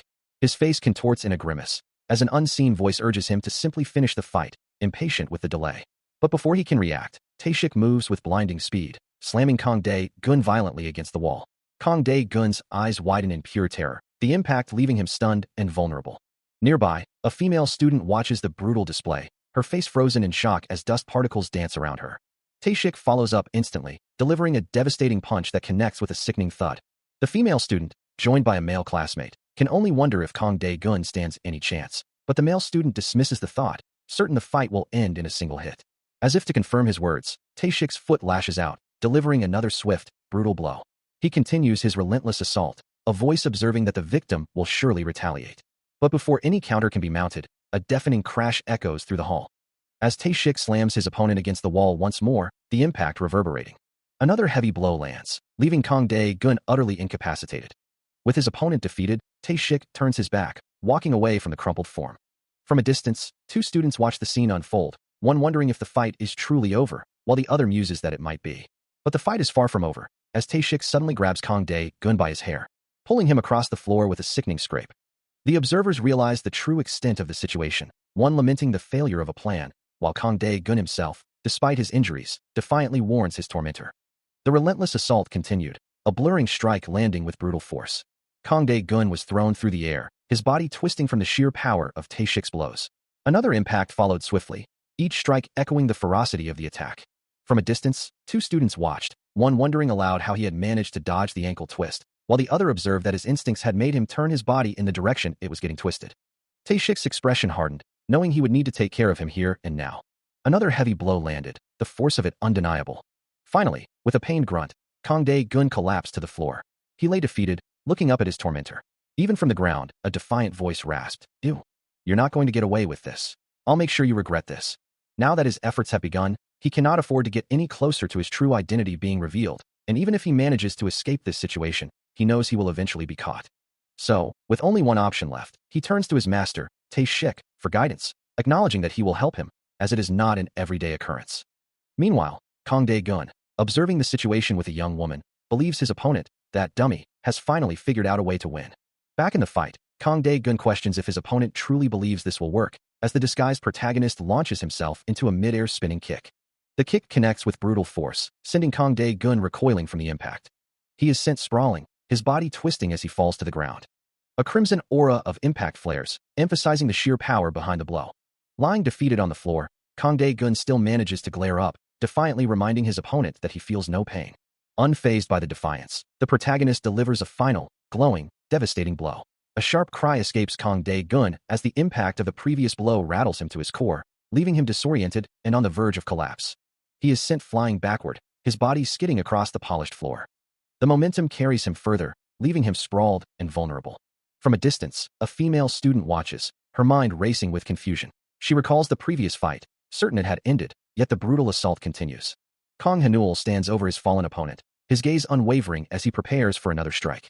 Dae-gun, still defiant, protests his defeat, unable to comprehend the protagonist's unexpected agility and relentless fighting style. Before he can finish his plea, a powerful kick connects, sending another shockwave through his body. A fist follows swiftly, crushing into his face with sickening force. The impact lifts Dae-gun clean off the ground, his body momentarily suspended in the air before gravity reclaims him. Still reeling from the previous assault, Kang Dae-gun's body twists mid-air, propelled by another brutal kick. He lands hard on the ground, defeated, as Kang Hanul looms over him, his voice cutting through the air, demanding to know if Dae-gun has learned his lesson about staying in his lane. The aggressor's foot rises, poised to deliver another crushing blow, making it clear he intends to stomp him even more. And with a sickening thud, the stomp connects, sending a jolt through Dae-gun's already battered body. Hanul stands impassively over his crumpled form, the silence punctuated only by the heavy breathing of the defeated man. Looking up with a grimace, Dae-gun mutters that he thought this wouldn't work again. Hanul simply stares down at him, calling him a dull guy. Despite the pain, Dae-gun's eyes burn with defiance, vowing that he'll get his revenge and make Hanul regret this. From the hallway, the unnamed female student watches in horror, her voice a desperate plea for the violence to stop, fearing Hanul will get hurt. Her eyes widen in disbelief, a gasp escaping her lips as the brutal scene unfolds before her. Another sickening thud echoes through the space, confirming the relentless assault is far from over. Kang Dae-gun sends Kang Hanul sprawling across the floor, dismissing him as nothing more than a silly guy. But before he can press his advantage, a group of figures descends upon him, their leader declaring his boredom with waiting. From a distance, Kang Hanul watches the sudden brawl, a strange sensation washing over him, while Tae-shik questions the meaning of the unfolding chaos. His hand begins to glow with an ominous red light, a searing pain making him realize he can no longer feel it. Meanwhile, Kang Dae-gun fights back with brutal efficiency, his kick connecting with a sharp crack. But the numbers are against him, and he recoils from a powerful blow, unable to block the relentless assault. A cry of agony escapes him, as he struggles to comprehend how he could be defeated by such opponents. Before he can recover, Kang Hanul closes the distance, his glowing red fist slamming into Kang Dae-gun with devastating force. Two observers, a woman with long purple hair and a man with long brown hair, watch intently, their expressions shifting from neutral to concerned. As a replay of the previous confrontation flashes across the screen, the woman gasps in disbelief, witnessing Kang Hanul's red glowing fist connect with Kang Dae-gun, sending him reeling. Her surprise evident, she questions how Hanul could have possibly ended the fight in such a dire situation. The male observer suggests it was simply the result of accumulated damage, but the woman remains unconvinced. With a slight smile, she insists that even with prior injuries, Dae-gun had been standing perfectly fine just moments before. She continues, explaining that he simply wasn't able to move, as the replay once again shows Hanul's glowing hand striking Dae-gun, with a numerical display of 5 flashing on screen. The male observer counters, arguing that if it were merely accumulated damage, he would have collapsed from instability, reminding her that his hands and knees were already broken, while the impact replays with a 4.99 display. The woman clarifies, explaining that Dae-gun couldn't move because the attack Hanul delivered hadn't healed completely, showing the aftermath with Hanul standing over a fallen Dae-gun and Tae-shik observing the scene. She concludes that this lingering injury was precisely why Hanul had gone to such lengths to avoid attacking him directly. Jun stands over a prone Kang Hanul, a question hanging in the air about an announcement. He offers a chilling response, his expression cold as he considers the situation. Then, without warning, Jun grabs Hanul by the collar, lifting him effortlessly and declaring that their encounter is far from over. Hanul's face contorts in distress as Jun's grip tightens, expressing his deep frustration and resentment. A swift impact sends Hanul recoiling, his body thrown back by an unseen force. Jun follows up with a devastating, energy-infused punch, the red aura around his fist connecting squarely with Hanul. But before Jun can gloat, Hanul retaliates with his own powerful, red-tinged strike, silencing his opponent's taunts. The impact sends a jolt of pain through Jun, his face twisting in a grimace as he feels the force of Hanul's blow. Elsewhere, a young woman with purple hair watches the unfolding chaos, her eyes wide with shock and disbelief. Still reeling from the previous blow, Jun barely manages to utter, "It's not over yet," as Kang Hanul's relentless assault continues. He cries out in pain, his body twisting from the impact of another powerful strike. But even as he takes the hits, a cunning thought forms in his mind. This is the perfect moment to exploit his opponent's second weakness. With a guttural roar, Jun unleashes his counterattack. The blow connects squarely, sending Kang Hanul reeling back in shock. Blood splatters from his mouth as he stumbles, the force of the impact momentarily overwhelming him. Jun laughs maniacally, declaring that his opponent's strength is no match for his own. But as he gloats, Kang Hanul's eye flares with a fierce red glow, a surge of power igniting within him. Disoriented but determined, he realizes he's losing his sense of direction and knows he needs to recover fast. A guttural growl escapes him, his teeth baring as a crimson glow ignites within his eyes, a drop of blood tracing a path from his lip. Still on the ground, the world slowly comes back into focus for Kang Hanul, his mind clearing as he realizes he's regaining his senses, while Jun stands over him, seemingly unfazed. Then, with a sudden, explosive burst of energy, his form blurs, a streak of pure, unadulterated speed closing the distance. Kang Dae-gun's face contorts in a sneer, his thoughts a venomous whisper. It doesn't matter how much his opponent has, he can never truly strengthen his body and the canals. A cruel smile spreads across his features as he continues to mentally taunt his foe. With a sudden burst of speed, his hand glows with an ominous light, lunging forward with a guttural cry. His eyes narrow in intense focus, analyzing every minute shift in his opponent's stance, knowing he needs to be even faster to land the decisive blow. But in a shocking counter, his attacking hand is met with a sharp, painful bite, drawing blood and leaving teeth marks. Despite the counter, Kang Hanul is still thrown to the ground, his expression a mix of pain and disbelief at the unexpected force. Dae-gun looks down, a frustrated curse escaping his lips, his injured hand throbbing. Meanwhile, Hanul is lifted helplessly into the air, glowing lines of energy binding him as he struggles against the unseen force. Suddenly, the tables turn as an unseen force seizes Kang Dae-gun, lifting him violently into the air. He struggles, his mind reeling, unable to comprehend how a mere punk could inflict such a fate upon him. With a sickening thud, he is hurled against the wall, leaving a deep indentation. His body crumples to the ground, motionless amidst the debris. He tries to stir, but a chilling realization dawns on him. His body simply won't obey. Another man, an accomplice, is sent flying backward, his thoughts consumed by self-pity and disbelief at being so easily overpowered. He lands with a heavy thud, his mind a blank question mark.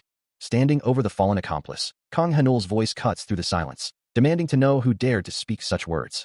His eyes glow with an eerie blue light, a chilling intensity radiating from his form. As the unseen force continues its work, a figure tumbles through the air, wondering if the situation is now beyond recovery. Meanwhile, high above the city, a stern-faced Jun stands on a rooftop with a younger companion, observing the unfolding chaos below. Elsewhere, Kang Dae-gun stands over a prone figure, a look of surprise on his face, as if just realizing the extent of the damage. His eyes widen in disbelief as a system message declares that the shadow's complete, signaling a profound shift in the situation. A camera lens focuses intently, capturing every detail of the unfolding events. The footage, labeled ST League Warm-Up Match Live Broadcast Training, shows the prone figure, confirming the recording of the incident. A heavily tattooed man watches the live feed on his laptop, his expression unreadable. He speaks with a hint of frustration, recalling a promise of trust, now seemingly broken due to an injury, or perhaps because of Kang Hanul. Kang Dae-gun, looking distraught, calls out for his brother, while the tattooed man sternly commands, "Always follow me." The bearded man looms over Kang Dae-gun, his voice a low rumble as he questions the younger man's awareness of the stakes involved.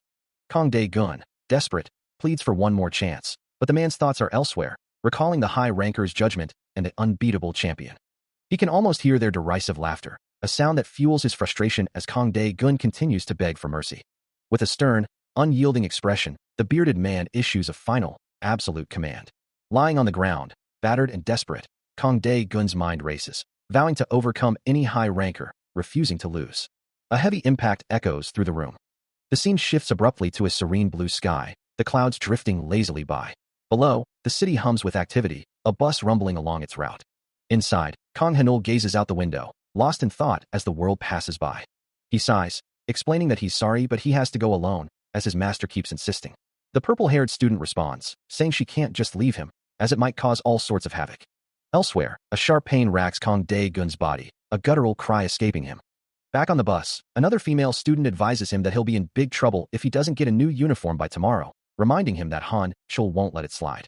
Suddenly, the bus tires screech loudly. The vehicle lurches to a complete stop. Inside, passengers are thrown forward, a collective groan of surprise filling the air. Hanul and the other students are jostled amidst the commotion, a surprised exclamation escaping him. He quickly braces himself against the seat in front, a dull thud echoing from the impact.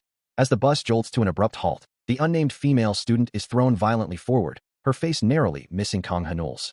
He himself is propelled forward, his glasses askew as a cry of shock escapes him. The purple-haired student, equally caught off guard, is also thrown forward, her hair whipping around her as she exclaims in alarm. With lightning reflexes, Kang Hanul reaches out, grabbing the arm of the unnamed female student to steady her. Simultaneously, he extends his other arm, catching the purple-haired student before she can lose her balance completely. She looks back at him, her expression a mix of shock and irritation, demanding to know what he's doing. Kang Hanul's hand grips a bus pole with immense force, his knuckles white as he braces against the sudden stop. He looks disoriented, his glasses still askew, a question mark hanging in the air as he tries to process the chaos. Just as the purple-haired student is about to hit the window, Kang Hanul's hand firmly presses against the back of her head, cushioning the impact. A blinding light erupts, forcing Kang Hanul to recoil, his eyes wide behind his glasses as a gasp escapes his lips. Kang Hanul stands motionless, his back to a concerned voice asking why he simply waits, assuring him that everything will be all right. But before he can process the words, a hand grips his arm, and he wonders what he should do. His eyes widen in surprise, a sudden, sharp exclamation escaping him. The voice continues, laced with frustration, accusing him of being foolish for relying on his shoulders. The grip on his arm tightens further, pulling him off balance.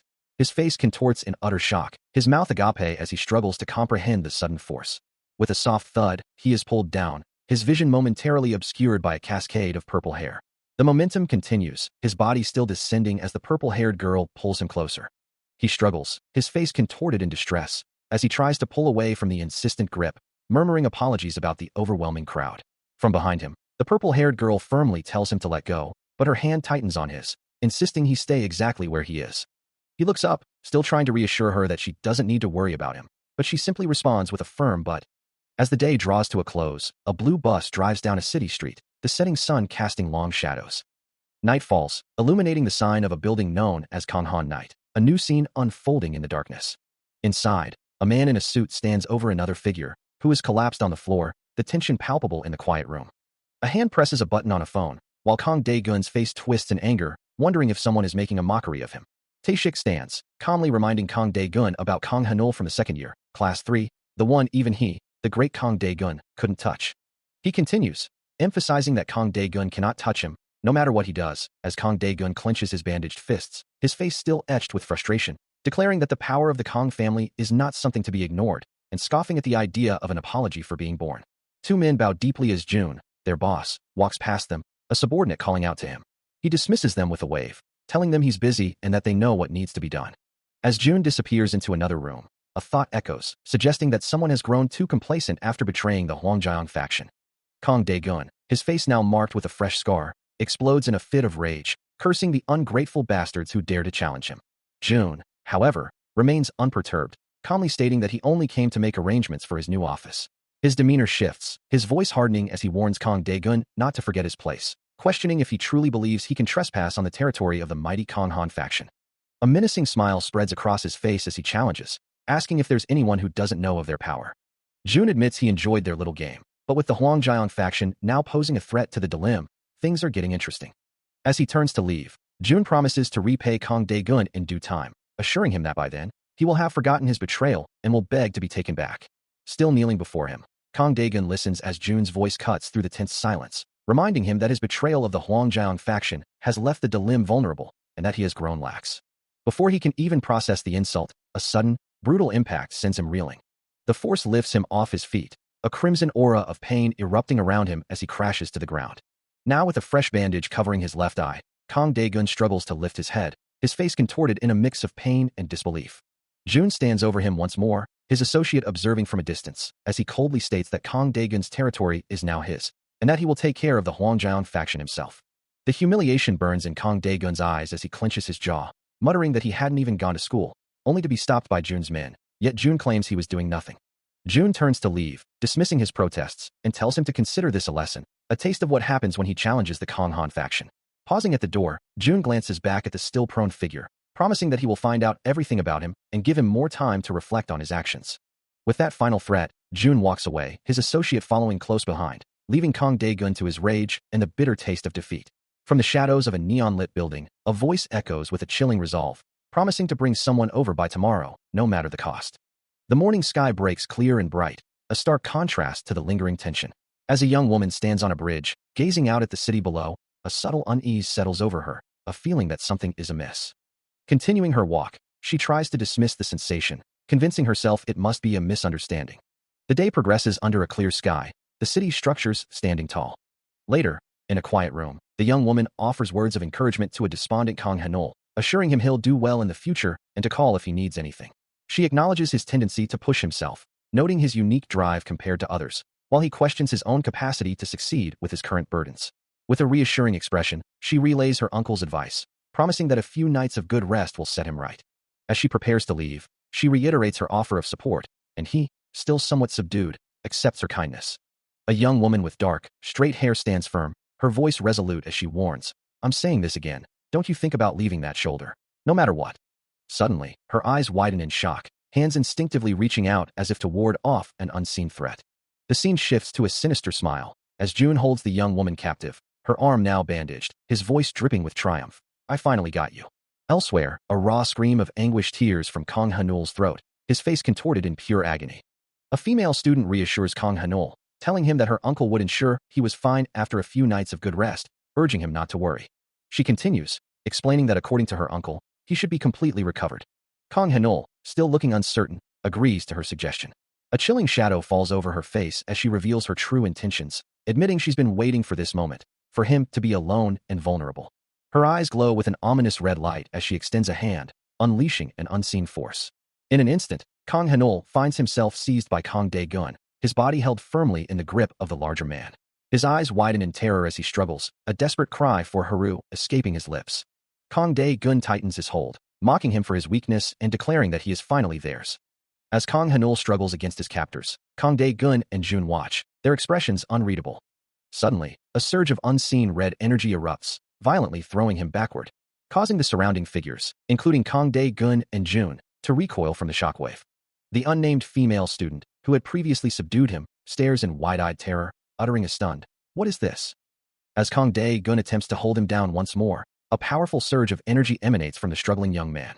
His eyes now glowing a furious red, he screams a chilling warning. Whoever touches them will die. With a sudden, explosive movement, he strikes Kang Dae-gun, a crimson impact rippling through the air. The force of the blow sends Kang Dae-gun hurtling across the room, crashing violently into a distant wall. Amidst the debris and shock, Kang Hanul stands tall, his body still radiating a powerful red aura. He unleashes a devastating, red-glowing punch, sending his attacker reeling back from the sheer force. The impact distorts Kang Dae-gun's face, his body becoming a blur as he's propelled through the air.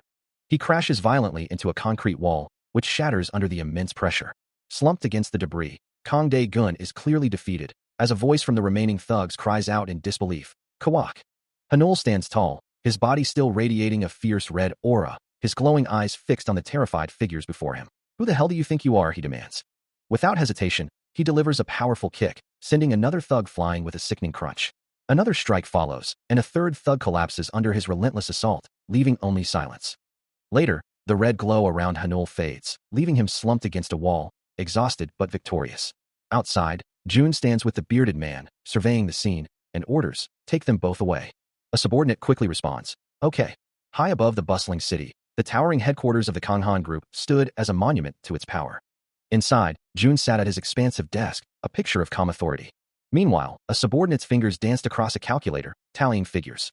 Before he informed his boss that Kang Hanul had been apprehended, awaiting further instructions. June's hands rested on the polished wood as he mused, suggesting that since their best fighter had been incapacitated, a similar fate should befall Kang Hanul. The subordinate acknowledged the command, his voice firm. A moment of silence passed as the subordinate processed the implications.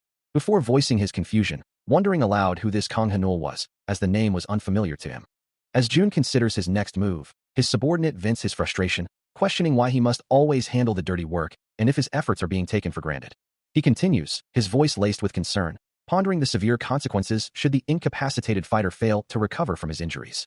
The subordinate's words hang heavy in the air, a stark declaration that the fighter is as good as dead, casting a long shadow over the city at sunset. The last rays of the setting sun paint the urban landscape in hues of orange and gold, before night fully descends, enveloping the streets below in a cool, dark embrace. Back in his office, June sits in contemplation, the light from the window casting long shadows across the room.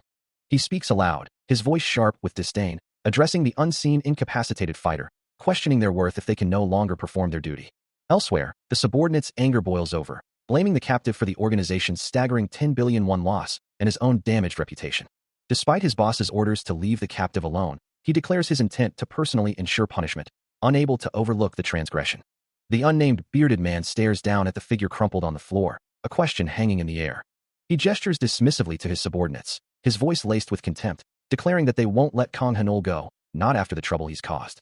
A cruel laugh erupts from him, echoing through the confined space as Kang Hanul remains motionless. His face contorts with rage, accusing Kang Hanul of being a fool and a liar, holding them responsible for the current predicament. He then raises a heavy metal pipe, his words a chilling reminder that mafiosos operate above the law. With a swift, brutal motion, he brings the pipe down, mocking Kang Hanul's inability to fight back. The heavy metal connects with a sickening thud, the impact echoing through the space as the assault continues. Bound and helpless on the cold floor, Kang Hanul could only look up as a figure loomed over him, a voice questioning his identity. Surrounded by Kang Dae-gun and his men, the leader's voice cut through the silence, demanding to know why he was acting so defiant when he was merely a hostage. A cruel, echoing laugh filled the space, mocking his predicament. Kang Dae-gun's face contorted in rage, his words spitting venom as he reminded Hanul of his captive status. Holding a heavy metal pipe, he leaned in close, his voice dropping to a menacing whisper, asserting the absolute power of their criminal world. The pipe rose high above Kang Hanul's head, a chilling promise of their unwavering resolve. In a desperate plea, Hanul cried out, offering a fortune to escape the impending blow. But his words were met only with a sharp, sickening crack, the sound of the pipe connecting with its target. From a hidden vantage point, a female student watched, her eyes wide with unadulterated terror as the violence unfolded before her. The heavy thud of a blunt object echoes through the space. As debris explodes from the impact point, scattering across the floor, a memory flashes through Kang Hanul's mind, his own voice asking if it would be too hard, followed by a defeated sigh.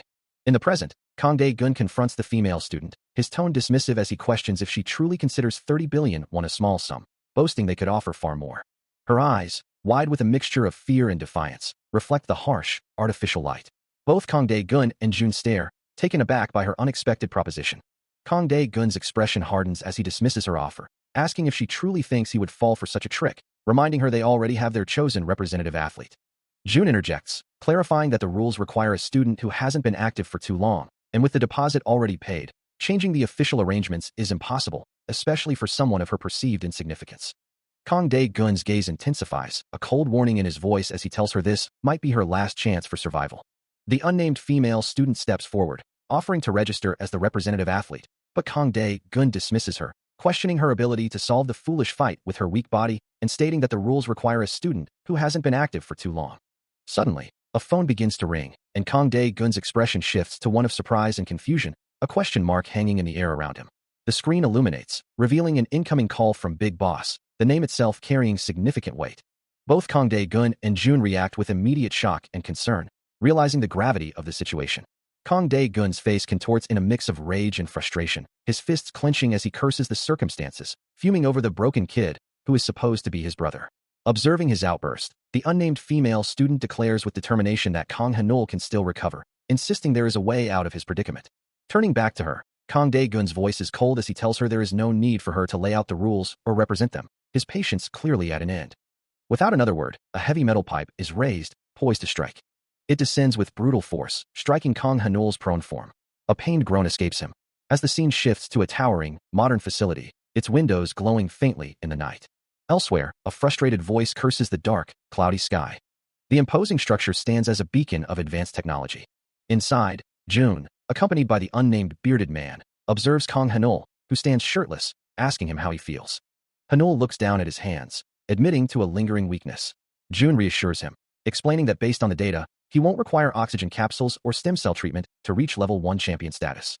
Hanul, however, remains focused on his singular goal, declaring his intent to defeat the old man who wronged him.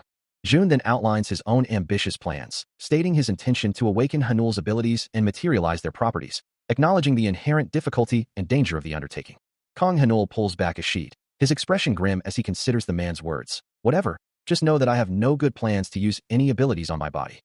A soft whirring sound fills the room as he sits before a screen, his gaze fixed on the data scrolling by.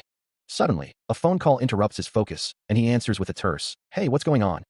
A surprised smile touches his lips upon hearing the news, confirming, "What? You got my address? Okay, I'll be on my way." As he turns to leave, June and the bearded man block his path, prompting Hanul to declare, "I have so many things I need to be. Stop stopping me." June reaches out, grasping his arm and urging him to wait, to which Hanul simply replies, "Yes?"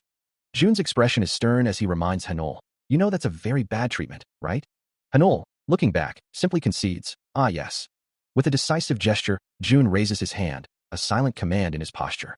Before Hanul can react, the bearded man seizes him from behind, holding him firmly as he struggles, protesting, "I have to go somewhere, so I'll be back after you use this on me." "No, you." Under a dark, cloud-laden sky, the city lights begin to glow. One building, marked with the neon sign of Gangshan Light, stands prominently. As inside an office of the Ganghan Group, a voice questions, "Shouldn't I report on the current status if it's already up on the internet?" The bearded man, his face partially obscured by shadow, answers a call with a curt, "Yeah?" His arm, adorned with intricate tattoos, rests casually as he listens. Before a chilling, guttural laugh echoes through the office. His face contorts into a sinister smile as he delivers a threat. "Ah, you've already given up? You're going to regret it. You're always like this, you're going to regret it." A tap on his smartphone signals the end of the call, and the silhouetted figure at the desk muses, "Yeah, if the high school goes up even once." A sinister smile plays across the unnamed bearded man's lips as he delivers a chilling warning, declaring that someone is destined to lose their life because of boy number 3. Standing tall, his gaze fixed downwards, he issues a direct command to an unseen subordinate, instructing them to handle the situation. A wide, unsettling grin spreads across his face, the sound of his smirk echoing the dark intent behind his words. A chilling, guttural laugh echoes through the room. As June, a sinister grin spreading across his face, muses aloud, "So, you're the one responsible for this mess, huh? You're already looking like a loser. You're not even worth my attention." Meanwhile, a phone vibrates sharply. And back in his office, June continues, a cruel amusement in his tone. Yeah, if this high school kid even loses once." His voice drops to a menacing whisper, "You're going to lose your precious little boy, number 1. Elsewhere, the bearded man stands in a similar office, receiving his instructions, "I want you to take care of this." Back with June, a satisfied smirk plays on his lips, as the scene shifts to an exterior view of a school building, bathed in the light of day. In the quiet of the classroom, Kang Hanul stands, lost in thought, while his friends look on with concern. A student with glasses, his face etched with worry, confronts him, asking what he could possibly be thinking by challenging the number 1, warning that the delinquents won't let him off the hook just because they're scared. He continues, questioning what will happen when they discover he's a shuttle boy and take it out on his arm, while elsewhere, a female student reminds her friends that only 2 days remain until the deadline, and he must find a way to completely heal his arm, or they'll start removing it. She then asks if he's even listening, but Kang Hanul, deep in his own thoughts, resolves that he would never depend on someone like that, refusing to be a shuttle boy and vowing to fully heal his arm to avoid danger. His friend with glasses, now visibly distraught, pleads with him, insisting this is no time for impulsiveness, as the delinquents are just waiting for him to make a mistake, and returning to being a shuttle boy is the only way to stay safe and uninjured. Meanwhile, the unnamed female student looks down, her concern evident as she whispers, "I'm worried about you, Hanul." Outside the school building, Kang Hanul stands resolute, declaring he still has a friend who is his own cheat key, a statement that leaves him pondering its meaning. As the sun begins to set, the light casts long shadows over a desolate alleyway. He stares intently at his phone, a message on the screen indicating a specific location he needs to be, a place he's seen before. His thoughts race, wondering how he should approach the situation. A reflection in his eye confirms it. She is here. The unnamed female student walks calmly down the street, her presence radiating a quiet authority. Kang Hanul watches her from a set of outdoor stairs, a sense of urgency building within him. He tries to compose himself, repeating a mantra to stay calm. If he tries to speak to her directly, she might just walk away, so he needs to find a way to grab her attention. With a sudden burst of resolve, he begins to run down the stairs. His footsteps echo rapidly as he closes the distance. He pushes past his own doubts, wondering if his bold plan to get her attention might be too difficult, yet he resolves to continue. With each determined stride, he closes the distance. From above, the unnamed female student glances down, acknowledging his presence with a simple, hey. Looking up at her, he tries to initiate conversation. Hey, yeah, so? Before he can finish, Kang Dae-gun steps forward, blocking his path and declaring, I'm busy. Yeah, I'm leaving. A wave of self-doubt washes over him, wondering if his master's advice for getting attention truly works in this situation. Despite the setback, he takes another step, refusing to be deterred. The unnamed female student simply dismisses him with a curt, moron. Still, he persists, trying to explain. Yeah, I know. I said it with a reason. That's what my counselor said. Kang Hanul's face contorts in a grimace, his thoughts consumed by a daunting challenge, wondering if it might prove too difficult to overcome. Turning his back to the light, he stares at his phone, realizing that this is the only path forward, the only way he can make a difference. His gaze hardens, a fierce determination burning in his eyes as he acknowledges this singular treatment is the last hope for his sister's heart disease. With glowing lines emanating from his focused eyes, he makes his decision, a silent vow to commit everything to this cause. Suddenly, a blur of motion streaks through the air, accompanied by the rapid patter of footsteps, as an unseen voice cries out in surprise. The footsteps continue to echo down the street, as a commanding voice bellows, "Stop right there." But the chase ends abruptly as Hanul is sent sprawling amidst discarded trash cans, a figure standing over him with a mocking laugh, questioning his identity. A hand taps a phone screen, displaying a message, "The department head?" Later, Hanul clutches his phone, his voice strained with desperation as he demands to know what happened to the treatment, his explanation faltering. His voice tight with desperation, Kang Hanul clutches his phone, the words of the person on the other end echoing his worst fears. The treatment was already underway, and it was too late to stop it. A chilling question hangs in the air, asking why someone would tell her about the situation now. Meanwhile, at a facility marked for women only, the morning sun casts long shadows across its exterior. Inside, a figure lies still in a bed, bathed in the soft glow filtering through the window. But the tranquility is shattered as a cloaked figure looms over the bed, a syringe held purposefully in a gloved hand. The needle glints sharply, as the figure brings it closer to the patient's arm, piercing the skin with a swift, silent motion. A sinister grin spreads across the face of the cloaked figure, their eyes hidden deep within the shadows of their hood. A quiet medical facility stands under the bright morning sun, while inside, Kang Hanul lies unconscious in a bed, covered by a blanket. Suddenly, a cloaked figure emerges from the shadows, approaching his bedside with a syringe held firmly in hand. With a soft click, the syringe is primed, ready to deliver its unknown contents. Then, with practiced ease, the needle slides into Hanul's arm. The plunger is steadily depressed, emptying the syringe's contents into his bloodstream. A slow, sinister smile spreads across the cloaked figure's face, a silent testament to their success. But before they can fully revel in their victory, Hanul's hand shoots out, grabbing the assailant's arm as he demands, "Who are you?" He seizes the cloaked figure, a sharp sound of impact echoing as the syringe slips from their grasp. Maintaining his hold, he pins the struggling assailant against the wall. His voice cuts through the tension, demanding to know their identity and purpose. The syringe, now free, tumbles from their hand. The cloaked figure can only utter a surprised, "What?" Just then, a female student bursts into the room, recognizing him and questioning the identity of his captive. Her gaze falls upon the broken syringe on the floor, a strange liquid seeping from it. Horror washes over her face as she cries out his name, accusing him of an unknown act. The cloaked figure, still restrained, desperately explains their actions, claiming it was the only way to help him recover, while the student reacts with disbelief. A young man, his face etched with worry, contemplates a difficult choice, wondering if the burden ahead will prove too much to bear. On the other end of a call, he hears a voice explaining that the department's task was to handle the powerful master of the young Kang Hanul, a figure so formidable that no one could easily stop him. He acknowledges the information, a quiet, that's right, escaping his lips. His expression remains troubled as he inquires about the effectiveness of something, learning it's potent enough to destroy all cells at once, a drug too perilous to distribute. A close-up on the phone screen confirms the chilling truth. What's important is that it actually works. Looking down, Kang Hanul resigns himself to a grim decision, concluding that he had no other choice but to accept his fate, preferring death over living as a mere shuttle. Elsewhere, a young woman with long dark hair sobs uncontrollably, held by a concerned man with short dark hair, as she cries out, accusing him of being a monster who murdered her parents. A syringe, filled with a glowing, vibrant liquid, is thrust forward, eliciting a horrified cry of Yua and a desperate call of HHUL. The scene then shifts to the exterior of a modern hospital building, its clean lines standing in stark contrast to the preceding chaos. Kang Hanul lies motionless within a large, transparent medical capsule, his body connected to an array of advanced life support systems. A closer view reveals his still form, tubes and wires meticulously connecting him to the intricate machinery.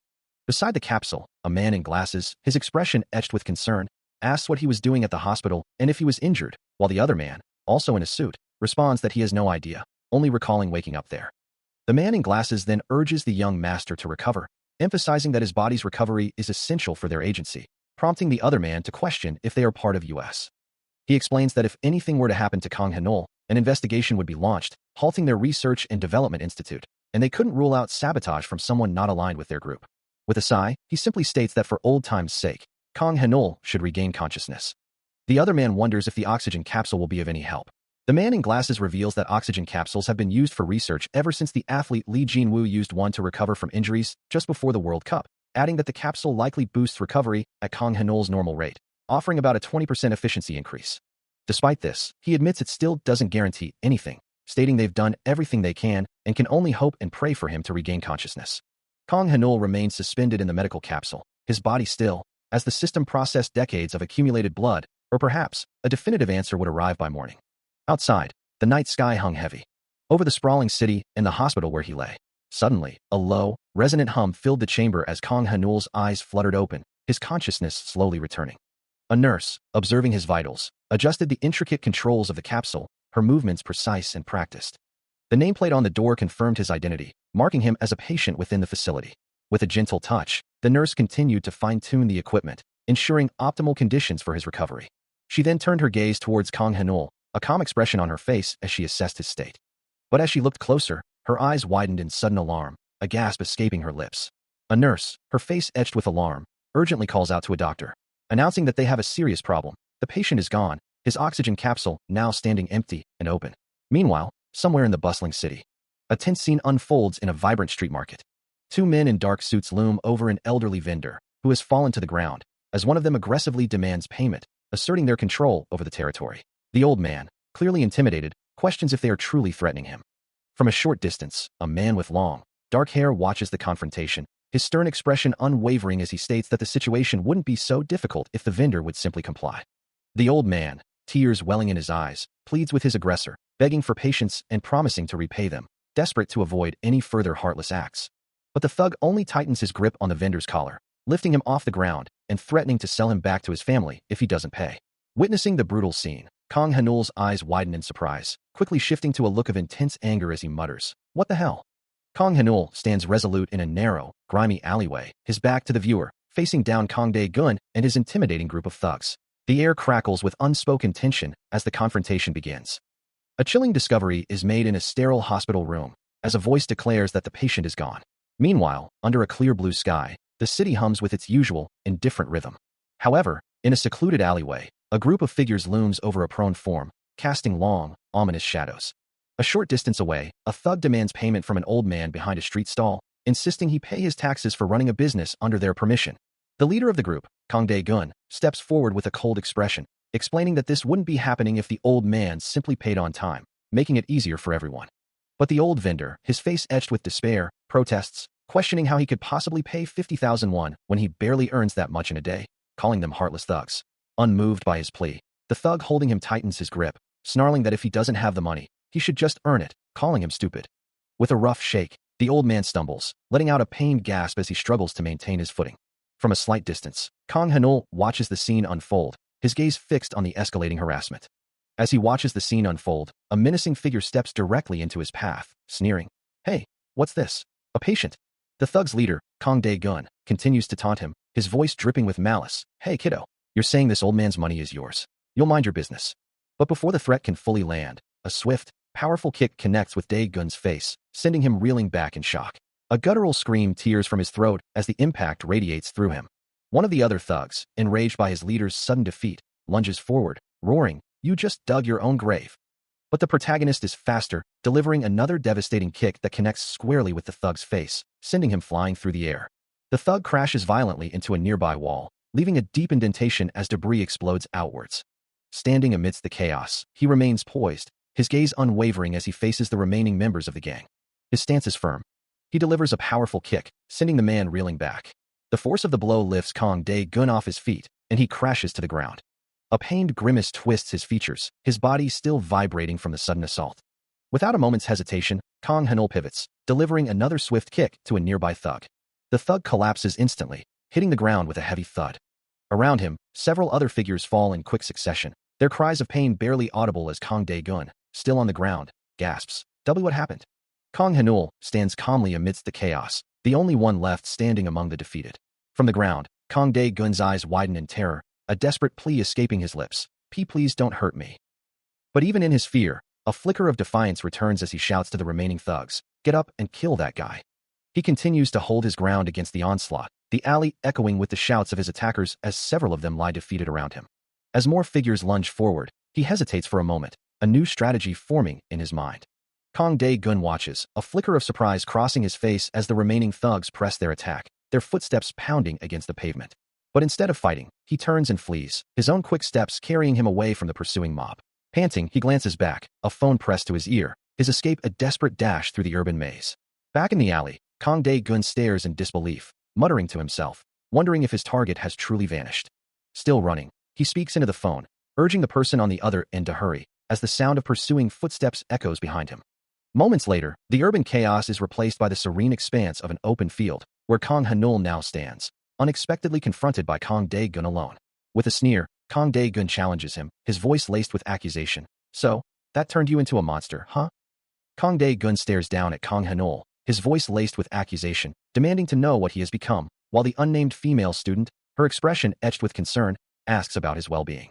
As they walk away together, he wonders how he can feel no pain, no lingering ache from the brutal encounter. The female student continues to check on him, her persistent worry a stark contrast to his own strange numbness, making him question if he truly feels nothing. He remains bewildered by his condition, as she gently helps him along, her kindness a quiet comfort amidst his confusion. Sitting on the ground, she tends to him, her soft voice asking once more if he's all right, her gaze searching his face for any sign of distress. His thoughts drift to the doctor's words, a chilling reminder of the changes within him, as the female student watches him with quiet concern. Walking away from the school grounds, the female student sighs, remarking on their sheer luck, a sentiment he can only echo silently. Later, under the cloak of night, the city lights glow, casting long shadows over the quiet streets. Alone in his room, Kang Ha-neul stares at his phone, the words "What are you?" echoing in his mind, a question he desperately needs to answer. Seated in the steamy confines of a bath, Kang Ha-neul's back reveals a physique far more developed than before, his muscles now clearly defined. He grapples with the profound changes within himself, a single, heavy thought echoing in his mind. Monster. Under the cloak of night, a nondescript building stands silent. Inside, a hushed voice questions, "You mean by heaven?" only to be met with the grave reply, "It's just as you heard." The source of such grave concern, a hulking, primal monster, its form radiating raw power. Now, under the glow of a green cross, the Hyunseong Hospital stands as a beacon of hope, or perhaps, despair. Inside, a man in glasses listens intently as an older man explains, "Is it possible that the human body has a natural protection placed upon it to keep it from inflicting harm during side, but..." The man with glasses, his face etched with worry, interjects, "Just, how bad is it? Will he die?" The older man, his expression somber, continues his explanation, reiterating the concept of the human body's inherent protection against self-inflicted harm. He then reveals the grim truth to the two younger individuals, but his body was unable to handle the overload of mana, and he may never wake up. He's in a coma. He's unable to move or speak. As they gaze upon Kang Ha-neul, lying motionless in the hospital bed, the man with glasses asks, "What do you mean by coma?" The older man simply replies, "It's just as you heard." The man with glasses confirms the grim prognosis, stating that the situation is exactly as they had heard. He then expresses his disbelief and concern, questioning how a doctor could be so careless as to allow Kang Ha-neul to be injured. The man with the mustache, however, remains calm, revealing that they had anticipated this outcome and had already prepared a remedy. Holding up a small bottle of medicine, the man with glasses explains that without it, they would be unable to operate. He continues, his voice firm, warning that anyone wishing to live without taking the medicine would be entirely dependent on them. Outside the hospital, the night deepens, its illuminated sign a beacon in the darkness. Later, a quiet building stands under the moon, its windows glowing faintly. Kang Hanul, now awake and seemingly recovered, walks with two friends, one of whom asks why he's heading to the gym so late, especially after receiving his discharge papers. He looks thoughtful, his mind elsewhere, reflecting on the heaven that is coming to him after taking the medicine. Outside a building marked Women Only, a thought echoes, questioning the intelligence of anyone who would fail to protect such a place. Suddenly, a sharp cry of distress pierces the air, emanating from within the building. As the sound fades, a figure in a dark suit approaches the entrance, his presence raising an immediate question. Was he here to intervene? He continues his measured advance, a cane clutched in his hand, his thoughts consumed by the mystery of his own presence. Stepping inside, Kang Hanul observes the scene unfolding before him, a familiar female student standing close behind him, as he notes with disappointment that Hakrobo had failed to uphold his promise. From the shadows, Kang Dae-gun emerges, his voice laced with challenge, questioning Hanul's sudden rise to leadership and his perceived lack of courage. Hanul's gaze drops, his voice tinged with self-deprecation, as he admits his weakness and inability to lead, attributing his current state to his past powerlessness. Yet, a deeper thought gnaws at him, a memory of a recent encounter, where a direct blow had inexplicably failed to affect him. He had been certain of the impact, of the strength behind it, but his body had remained utterly impervious, like a boulder struck by an egg, leaving him baffled by his own inexplicable resilience. He listens intently as a voice questions his ability to even crack a machine, a challenge that seems to weigh heavily on him. Meanwhile, Kang Dae-gun, leaning on a crutch, dismisses the idea of mere footwork as insufficient. He explains that the true measure of strength lies in understanding and optimizing a machine, not just brute force, referring to a specialized training device designed to simulate combat scenarios. Kang Dae-gun then demonstrates, unleashing a powerful kick that sends debris flying, emphasizing that even in the final trial against Hakrobo, one must be able to fight, not just endure. His words hang heavy in the air, leaving Kang Hanul to ponder the accusation that he possesses no skills. The unnamed female student, her face etched with worry, echoes the sentiment, asking if he truly has no skills. Kang Dae-gun continues his lecture, asserting that one must be able to fight to survive, especially against an opponent like Hakrobo, who is known for his overwhelming power. As the student looks on, Kang Hanul's gaze drifts, contemplating if there is indeed just one other way to overcome such challenges. Still reeling from the previous confrontation, Kang Hanul's thoughts echo with the difficulty of his situation. As the scene shifts to the exterior of the East Welfare Club, a new location for the unfolding drama. Inside, Kang Dae-gun sits casually on a couch, observing Kang Hanul, who remains lost in thought on an adjacent seat, a silent enforcer standing guard behind the older man. A television screen nearby displays a live broadcast, its content momentarily unnoticed. Kang Dae-gun leans forward, his voice cutting through the quiet, reminding the younger man that his journey thus far has been easy, but a true fight is different. Hanul offers a small, dismissive sound, still avoiding eye contact. Dae-gun presses on, his tone growing sharper, proposing a wager. If the boy wins, his money and seat are up for grabs. He concludes with a harsh warning, telling Hanul to watch his words. Kang Dae-gun, seated on the couch, taunts his opponent, asking if the challenge wouldn't be interesting. From behind them, a thug named Thug A grins, declaring that this turn of events makes the whole thing worthwhile, and he'll be watching the match closely. Kang Dae-gun continues, suggesting this will make the match even more interesting, but before he can finish, Kang Hanul moves with blinding speed, striking him down in an instant, sending him sprawling to the floor as the other thugs gasp in shock. Thug A stares in utter disbelief, muttering a stunned question about what just happened. Still reeling from the sudden turn of events, he questions if the match ended as soon as it began, leaving the outcome hanging in the air. Under a clear, bright sky, the city hums with distant activity, as two figures stand atop a building, one of them asking, "Will this really work?" His instructor, Kang Dae-gun, responds with a stern gaze, explaining, "Right now, you should only throw a strong punch after using footwork to deliver your fatal blow." A slight smirk plays on Dae-gun's lips as he adds, "Where's Tae-shik when you need him?" His expression hardens, reflecting on the past. He then observes Kang Hanul, remarking, "Hey, I think you've grown a lot since I last saw you." "Huh?" Dae-gun's voice drops, recalling a harsh truth. "You were a maggot when I first saw you in that alleyway, and then again at the match." He holds the phone to his ear, a thoughtful expression on his face, as the voice on the other end continues speaking. Adjusting his glasses, he muses aloud, wondering why he feels this way, why he's not the kind of person who would simply take his glasses off. Normally, he reflects, his mind would be consumed by self-doubt, his legs trembling at the thought of confrontation. Even removing his glasses would be a struggle. Meanwhile, Kang Dae-gun's voice cuts through, challenging him, asking if his memories don't accompany his skills, implying he's been lucky despite being beaten down every time. Standing opposite the man on a high balcony, Hanul listens, the city sprawling beneath them. His gaze sharpens with resolve as he declares that there's someone he needs to apologize to, no matter the cost. And beyond that, there's only one person he needs to defeat. Returning to his phone call, he asks if his footwork training, neglected for a few hours, could still be effective. The school building stands quietly under the open sky. High above the city streets, a building with a prominent sign stands against the clear blue sky. While inside, a man sits on a plush couch, another standing nearby in a dimly lit, modern room.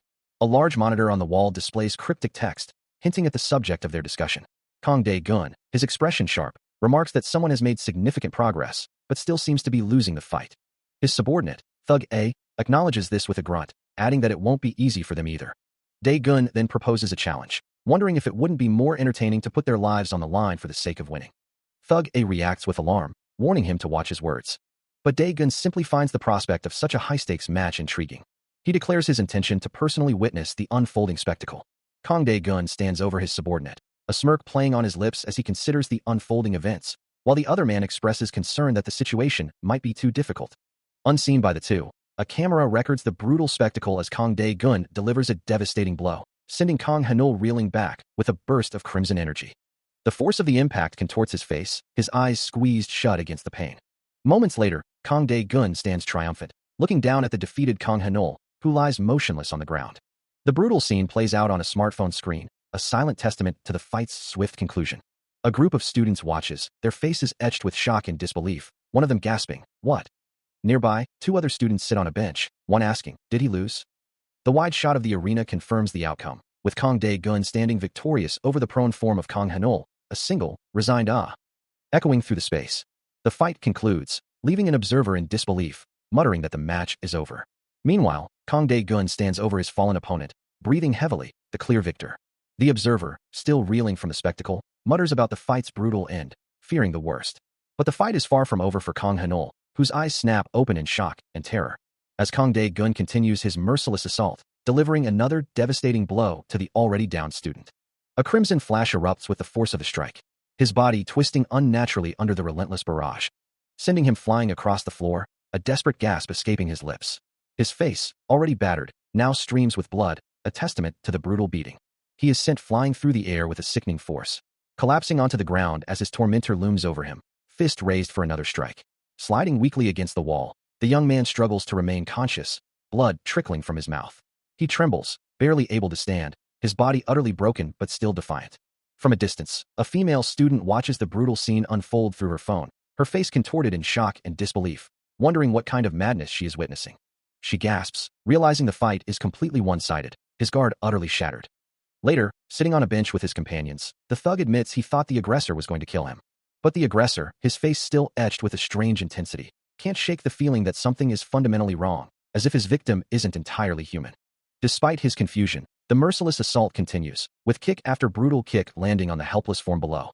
Kang Dae-gun's face contorts with a mix of frustration and disbelief, his voice laced with a chilling resolve as he questions the abnormal resilience of his victim.